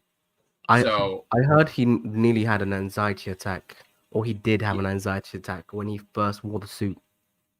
yeah, And he to be honest, said, sorry, yeah, but I he was gonna said, say, and to be honest, he wasn't really like, he's not someone that cares exclusively about money. He is someone that says, "Hey, if I don't like this, I'm not gonna do it." didn't So- WB already reach out to him though? No, There was a rumor. I don't know Yeah. if it happened or not. I don't know. It's hard to say, but I do know that he said that when he made Batman Begins, that suit gave him nothing but headaches. And granted, he said he used that during the fight scenes, which I just want to say I pray for the stunt guys who had to fight a grumpy a grumpy migraine Christian Bale. Yeah. Him really beating those guys up when those guys are literally just really defending themselves. Yeah. I could see them going through reshoots definitely in the next few months to add cameos, to add different appearances. Yep. Even, See Doctor if it Strange is just 2 him literally doing that as peering well. through a portal or something, it would really be good to see him, like, maybe Barry runs through his back cave and he goes, "Oh no, this is not the right one." He just goes to another one or something. I don't know. I think And the scene at the house with Ned and MJ, where Toby and Andrew come in, I think that whole thing is a reshoot. It Yeah. doesn't look the Can I best. just say, sorry to interrupt, but I've been meaning to say this for a while. Have you noticed that every single scene that they shot with the guys, with Andrew and Toby, was indoors, nothing outside. Everything Yeah. was like inside the house. When Like had COVID, I scaffolding, think. that was a set. Yeah. Everything was inside. In the school. It's probably because of COVID and to add the runtime, the amount of time that they are in the movie, because obviously you can't have them and just be like, look, we initially thought that they were in the movie, but they weren't that much in the movie. Mhm. And we've heard over the past few months that they are doing reshoots to add more of them and add they probably even added Daredevil in reshoots. And in the Multiverse of Madness now they are doing extensive reshoots to add more characters, probably X-Men and all that. So yeah, it's great that this is happening, even though the final film might be a little unfinished, but the core of the scene still is intact. So yeah, I'm all for it. I noticed with a lot of these big blockbusters now, there's very little civilians or extras anymore. Like the opening sequence had like the civilians on the street, and then you had like the school kind of sequence. But apart from that, everything else was like 3 or 4 characters, Yeah. and the action sequences are like just the villains and the heroes. But and then of course it's a bit convenient. There was that Statue of Liberty where there's no civilians, but it was smart as well to bring it out there. But yeah, DC definitely have to do something to create hype for leak some shit, leak some stuff, because that's how you get people kind of interested. Sony did a brilliant marketing campaign by Yeah. leaking. I think they deliberately leaked the Andrew Garfield. Oh, for sure. Scene, Yeah. and I don't think John Campea was a part of any of it because he leaked the actual Yeah. scenes. Idiot. Yeah. Okay. Yeah, but he had to play innocent and being like, "Hey, I don't know." He'd be like, "Hey, I don't know. These could be Photoshop." Look know at what? look He at said Tony recently- Maguire's crotch. He was something like that. Remember? Yeah, look at his dick. But KC, did you watch John's latest show? He said that he received three images that time. He received the one of Daredevil, Yes, he I saw received that. the one of the three Spider-Mans, and there's another one that he was so close to posting, but he didn't because people reached out to him that the other ones could be real. There was somebody in a motion capture suit, and it wasn't for. He found out after it wasn't for Spider-Man No Way Home. It was actually for Doctor Strange Multiverse of Madness. And he says nobody will guess who this actor is in a motion capture suit, Yeah. or whoever they're At, playing. So I don't at know. I first, don't know when who he that could said be. that before, yeah. At first, when he said that before, I thought it was. I thought that it could be Lizard or Sandman. They're in the movie. It could be motion capture like that. But I realized that once he saw the movie, I realized that so they're not in the movie and it's a different actor, not those actors. Then I started going, oh. So who do Yeah, you So think it is? it's Titan. I don't know. I can't even think. I think the X-Men will show up though from the Fox version. Yeah, but who from the X-Men would have a mocap suit? That's like I can't. I Heath? don't know. Colossus? But it has to, it's like Colossus is average already. audiences. But average audiences aren't going to go like crazy for Yeah. that character. Oh, Mystique. who's the girl that can switch like her morph?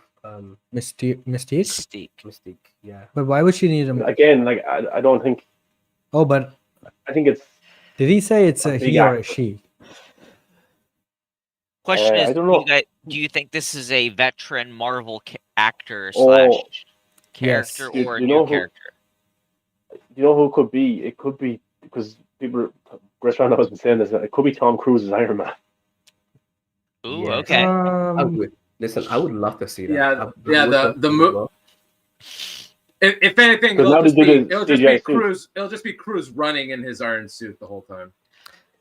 But they don't. But Like, the they general have, audience like, the doesn't thing- know. Yeah, but that Rokan, Cruz can I wasn't just say ever- that would be the greatest piece of running you've ever seen. Oh yeah. Debate me, bro. I know Come on, Eric. I know Eric Bana said no already, but it could. I don't know if it's anything or if he's real. But what if it's the 2003 Hulk? What if it's the real Hmm. Roman? Maybe. Who's the other guy that was the other black roadie? North Maybe it's him. or Terrence Howard. I don't think he would. That'd be funny. I don't think he would. Yeah, but those are not big I think- characters. Oh, true. I think it could be Tom Cruise as Iron Man. Could be. I don't think so Yeah. because Tom Cruise's Iron Man is not something that the general audiences would know. Yeah, What about but Eric if you Bana's explain it, Hulk?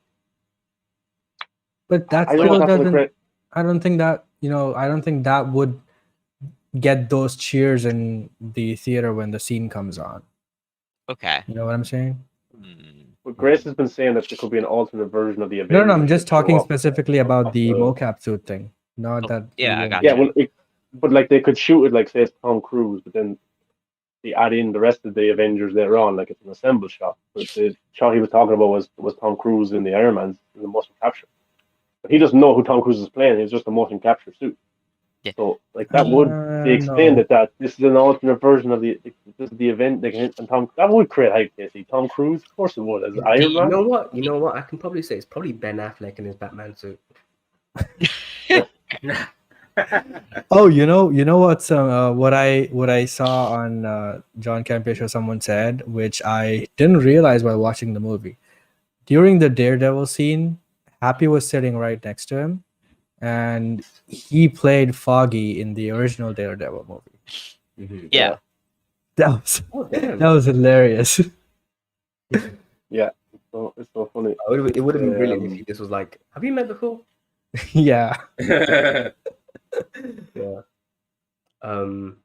but obviously he can't see though. Oh, true. Caught that He brick was like, pretty good. no, though. I'm blind. I wouldn't know. Yeah, You know when he catches the brick and he goes, "I'm a really good lawyer." Yeah. that was classic. That's Matt awesome. Murray. Classic. Now let me ask you guys something with this. Okay, so we've got Matt Murdock showing up in Spider-Man No Way Home. Spider-Man No Way Home ends where Hawkeye begins, which, funny Mhm. enough, the Kingpin is in Hawkeye. Mhm. How much will you wager that they are going to use this as a way to tailspin into a continuation of Daredevil or Daredevil movie? Yeah, I think Daredevil's appearing. Well, I listen to Grace Randolph a lot. She says that Daredevil's in She-Hulk. Well, Matt Murdock is in She-Hulk as a lawyer, and then actually she said she suits up. He suits up in She-Hulk. He will be in the Echo Disney Plus series as well, Mhm. and that's going to branch off and set up Daredevil season 4. So that's exciting. And I think that any future Spider-Man movies, I think he could definitely appear in those. I think a lot of the Spider-Man movies that we'll see going forward will be more grounded at street level in terms of the villains. Like It's Kingpin will be a bigger street level villain, stuff like it, that. it's That would be funny. cool. Daredevil is gonna be in She-Hulk because little fun fact for those of you who may not know, Daredevil's first live action debut was in the Incredible Hulk TV show uh the from the 70s and 80s. Wait, who was Nice. Daredevil? Yeah, Daredevil's first Oh, live action appearance was on the really? Incredible Hulk TV show. I've watched a few episodes of that show. I never watched like the entire season, but I love the vibe of it, that series. I didn't know that though. That's cool. Yeah. You know, Nice. I was just gonna say that. See, when it comes to Marvel, knows what they're doing, and they know what their fans want. This is not something that every company clearly has, which is a shame. DC. Yeah, whatever. Sony knows. Sorry, I say Sony. Just Disney knows what people want. They know what's good. They know what they have in their hands is such a huge product. To not pursue these things is a big mistake. And they know. Look, Daredevil is one of the most loved TV shows that have ever been made in general. Yeah. I mean, I'll be honest. It launched Netflix to like I don't think anything on Netflix was this huge until they were like, yeah, Daredevil, and then Daredevil was just incredible. So it took Netflix from being a streaming service to, oh my god, look at what they're making here, because it was just so good. So I can't see them saying, yeah, now we don't want to make another one, especially since they've already brought these guys back. So they know the value. They've already brought them back. They could have recasted someone. It would have been the worst thing to do. But they know people want them back. They've already brought them back. Mhm. So why wouldn't you give them what people want? Maybe they won't put it on Disney Plus, but they can put it on Hulu. They're putting stuff like the Orville, which is a bit more mature, onto Hulu. They can put other stuff onto Hulu. It doesn't always have to be on Disney Plus. But then I think I also heard that they may be expanding Disney Plus into a bit more adult. Yeah. A bit more brutal, and that's fine. Here in the US, we don't have it, but some countries have a Disney Plus, and there's an adult section on the Disney Plus app for like Yeah. Alien versus Predator and their other. And that's what you more- need. That's all Yeah. you need. But we don't have that here in the US. I don't know why, but we don't. Yeah. I You guys guess are coming back, bro. Yeah. But you know, Yeah, because I genuinely believe that. on my homepage it has. Go ahead. No, I'm just saying, yeah, I genuinely believe that they will come back. That's about it. Yeah. What were Do you we saying? have a favorite? Can we go around and give a favorite scene from the movie? Rokan, do you have a favorite scene or a moment or a line or something like that? For me, it's the rooftop conversation between the three Spideys, where they talk about grief right there, and they talk about how they get through their darkness and how it leads to the great power comes great responsibility. Quote. For me, I get kind of like chills when I think about that moment of just the three of them just talking and hashing it out right there. Because that, to me, like as awesome as it is to see the three Spideys, kick ass side by side and fight the Sandman, Lizard, everything like that. Those moments to me of just them, just talking it out like there are, it's beautiful. It's beautiful stuff. It really is.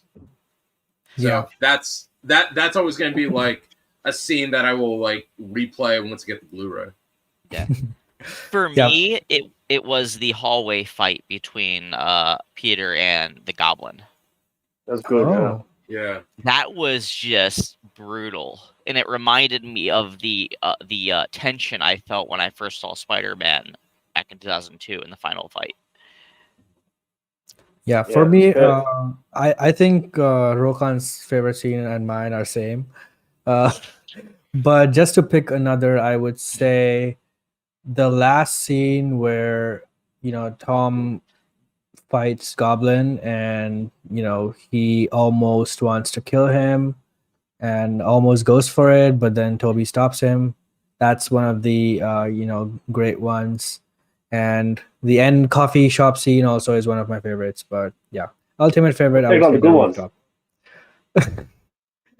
You take all the good ones for. Yeah. Rokan started it. Kick him out. Kick him out. What's yours? So I can't really say that I have one. There are just so many beautiful things in this movie. First of all, the shot where he's looking when Aunt May dies and it's raining and he's looking at this huge screen of J. Jonah Jameson and the rain is pouring. That is incredibly beautiful. That shot is just incredible.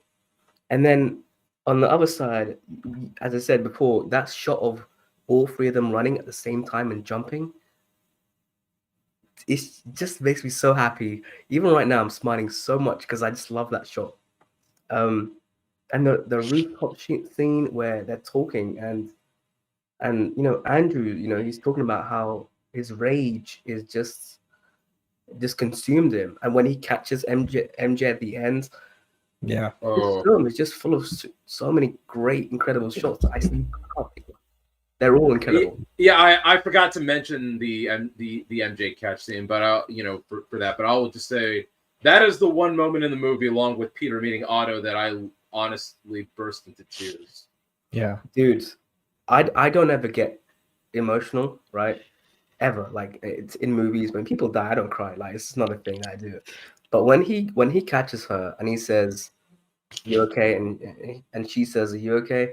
and his fucking face, man, like he's gonna cry, and you want to cry because it's what's happening. She doesn't even know what's going on. She doesn't understand why, but because we know Andrew Garfield, the way he cries, why that will be their child name, their love child. But my point is, when he cries, especially like in The Amazing Spider-Man 2, when Gwen dies and he cries, God, that hurts so much because he cries in such a way where it really hits you. And I think that's one of the reasons that scene is so emotional. And then when you see in his face where he's a lot older, not a lot, but he's older now, and you still see that's still within him, that pain. And to save her was just the greatest thing he could have done, and he did. And that's why it means so much to everybody. Yeah. I think the scene should have had a little bit of slow motion in it. But apart from that, it was just perfect because when he catches her and they step on the floor, you even hear the things falling down the same way you hear, in the Amazing Spider-Man 2. It's amazing. Here's how I would have done that scene. I would have done it in a way where after Tom jumps, he does this spider sense thing, and he looks, and then he looks the other way, and he starts running, and then he jumps, and then he catches her. I would have done like that, rather than just him straight, because that was like 2 seconds. And it was very quick. Yeah, but still beautiful. And again, it's his tears and the emotions that he brings that make it so much more emotional. He's a very phenomenal actor, man. 100%. Even without Spider-Man, he would go into like. One movie I love of his is Hacksaw Ridge. Oh my god, dude! Yes. Awesome. Yes. He's amazing. I just saw Tick Tick Boom. He's I still have to see that. Yeah, that's brilliant. That's a brilliant film. He's fantastic in that. But I think, like I look at films like Logan, and now that I think this film matches that in terms of emotion. And like Logan was different because of Wolverine's last outing, and I followed his journey for so long. This time it's kind of a different kind of emotion because you get to see these characters you love so much return and be painted in such a good picture, which is just fantastic to see. But like, just to be different from my favorite scene, I'll just be different from you guys because you picked all the good ones. But I'll go for a scene that makes that symbolizes Spider-Man for me, and that's where Doctor Strange says they're coming through and I can't stop them, and Spider-Man gives up his family, his friends, everything that makes him like not Spider-Man, the dependency of everybody around him, and he gives up everybody so they can live, they can be happy, that the world can be okay. so he can be alone, so he can be kind of somewhat sad, or he can get a shitty apartment, not have an education, work a Sure. shitty job, Make but his own still costume. Can I just say, makes his own Still- costume, but still described- comes out. sorry to interrupt, but what you just described is the same way that Spider-Man 2 ends, where you know it literally ends at and Amazing Spider-Man 2 ends the same way, where it ends with him at the grave, you know, with Emma Stone's Gwen's grave, and then in the second one, you know, he sees the grave again, and they have to give up all these things that they love. Genuinely, there was Yeah. so much development of character, and all of That's these for me. films That's what ended in the same way, and that's that's good. what represents Spider-Man to me. That's where he became the Spider-Man. Yeah. So that's why it's I'd say it's one of my favorite scenes, even though I love Tobey and Andrew in it. That's the scene that made Tom Holland Spider-Man for me, and he Oh, did yeah. an unbelievable job. So Yeah. One that was fantastic. And my battery's on 5kc. If you want to wrap it up, I want to bring Yeah. up one quick thing. yeah, So one thing we none of us mentioned is how amazing Michael Giacchino's score is. Oh, Like that yes. score is, I mean, because I've always felt like his scores for the past two Spider-Man movies haven't been memorable. I mean, I like the Spider-Man theme, but nothing else I can look at you dead in the eye and say I can hum it. But with this, I am so glad that he brought. Not only did he elevate the Holland theme, like it sounds more like it has more of a choir in it now, but also like I love hearing the old James Horner theme and the Danny Elfman themes. Again, they sounded just like they really kind of like completed the whole experience for me. Yeah, same. I found it interesting that he chose to use Horner's theme rather than mixing Horner and Zimmer. To me at least, that felt like it was a tribute to Horner since he had passed. Oh, And Yeah. Yeah, and also I think because it was, you know, that was the first score, that's why, you know what I mean? Yeah. So credit where credit's due, they did use Hans's Electro theme. They did, Yeah. yeah. They did. They did. yeah. I love that Horner theme too, but I thought that they should have done the Zimmer theme because this Andrew came after Amazing Spider-Man 2 and after Gwen died. So it makes Mhm. sense for them to use that theme, right? And that theme's better. It just is. I agree, yeah. But I'm not I complaining. love I them both. loved Yeah. I liked how it was used. But Yeah. I'm glad a lot of people thought that Electro would be a variant because he Yeah, me wasn't too. blue. But when we saw him blue when he's first introduced, and then the matter of the MCU changed him, and he's like dun dun dun dun. I Yeah. was like, they made it work. Yeah. Mhm. Can I just say that it was so great to have him being funny, Yeah. and bringing that humor because you know when he's just standing there and he goes, "Oh, we all gonna like I'm not what I've naked." Yeah. And then Yeah. Batman's like, "Yeah." He goes, you know, yeah. I was gonna say something else, right? I think one of the funniest things that I didn't see coming was when Aunt May goes to Doc Ock and offers water. I did not see that coming, and if she didn't say what she was going to say, I wouldn't have got it. Oh yeah. Do you think when Electro got sent back to his world, he's blue again? Probably. I don't even maybe. think about that stuff because it's. Nah, I I don't know think. what I mean, because I I don't it think doesn't so. make And sense. I'll tell I you. mean, maybe. I mean, I like the blue, so I don't mind. Yeah, I like the blue. I like the blue too, definitely but I like don't the think blue. so because he cured him of the electricity that's in his Well, body. that is So- true. Yeah, so he he'll won't just be even Max he went Dillon back. again. I don't think so. Unless Yeah. if they say, "Oh, then just because he went back, he's back to being who he was," then that just ruins the whole movie. Yeah. So no Right. way. Yeah. Oh, But and anyway. ripped as fuck. So, damn. That But was anyway, I think Maher's phone just died. So fun. yeah, we'll wrap it up here. Okay. Yes, you are, but you are in very glitchy form here. But yeah, Yeah, man. Just everyone needs that to was watch the movie. that was It- really fun talking to you guys. Mhm. I know we all loved this movie and for various reasons and all the reasons. And I'm so glad to have watched this movie where 99% of people love it. and it's just a very good experience. And I have to say that this year it's one of the best years for movies, I think, because a lot of great movies came this year, and I'm just so happy about this one movie and the next movie that I'll be watching, obviously, Matrix. So Mhm. Yeah, very hyped for buddy. that. Yeah. You know, I- those directors, the Wachowskis, they're one of the greatest directors, and I don't think they get enough credit for who they are. My favorite genuinely. movie of theirs is Speed Racer. Yeah, See, Speed Racer was awesome. Yeah, you are the Speed Racer defender, Ken. Yeah. I'm not. I haven't seen that, but people say that it's like really ahead of its time. And Yeah. Oh, it's definitely yes. one I really need to watch. But not to keep the show going. But I was gonna say something. Fuck, I forgot again. Damn it.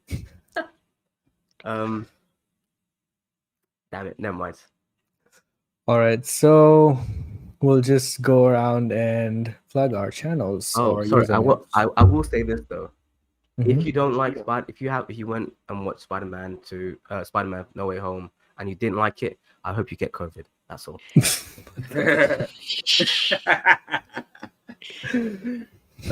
kidding. I'll just say, I'll just end this with Spider-Man: No Way Home. It's good shit. Mm-hmm. I agree. Here's Spider-Man. Yeah. And I will be removing the spoiler banner now, so no spoilers going forward. Yes, Mar, I know, I'm wrapping it up. I don't think he can hear us, but he's visible here. It's okay. It's not his show anymore. It's mine. Roku, where can people find you? All right, so you can find me on Twitter and Vero at Roku9413, and you can also find me on Instagram at ThatRealRoku. All right. Ken? On Twitter, you can find me at Daily Power Rangers. Power spelt without the E and Rangers spelt without the E. Vero, you can find me at Snyder Cut Fan, all lowercase, and then Instagram forever_red_cosplays. Cool. Ascended? I'm not really on Twitter anymore, so you can find me in the real world. You can find me at Ascended Ancient on Twitter. I'm not really around anymore, but yeah, it's That's you. good. Hey, bro. Oh yeah, dude, it's Wow. You have no idea who it is. Wow. You've gone through the whole show without knowing it was Ascended. Nice. So, am I as sexy as I sound? Yes, I am. You got a good accent. He's gone so red. Look at him. I feel dumb. I feel That's like I okay. should He's have not caught visible on to on the that. screen. It's okay. I'm gonna save this moment from the stream. I'm gonna use it against you. Just you watch. Okay, well, it's good to meet you, Ken. Good to meet you too. All right, so you can find me at Krypton Cage on all social media, and you can find Maher at Movies That Maher on all social media. Since he cannot talk or listen, I don't know what's going on. No, Maher, we cannot hear you. What a blessing! You can't hear someone. All right, we'll see you on the next show when we'll be talking about the Matrix Resurrections. Until then, goodbye and take care. Peace. It is.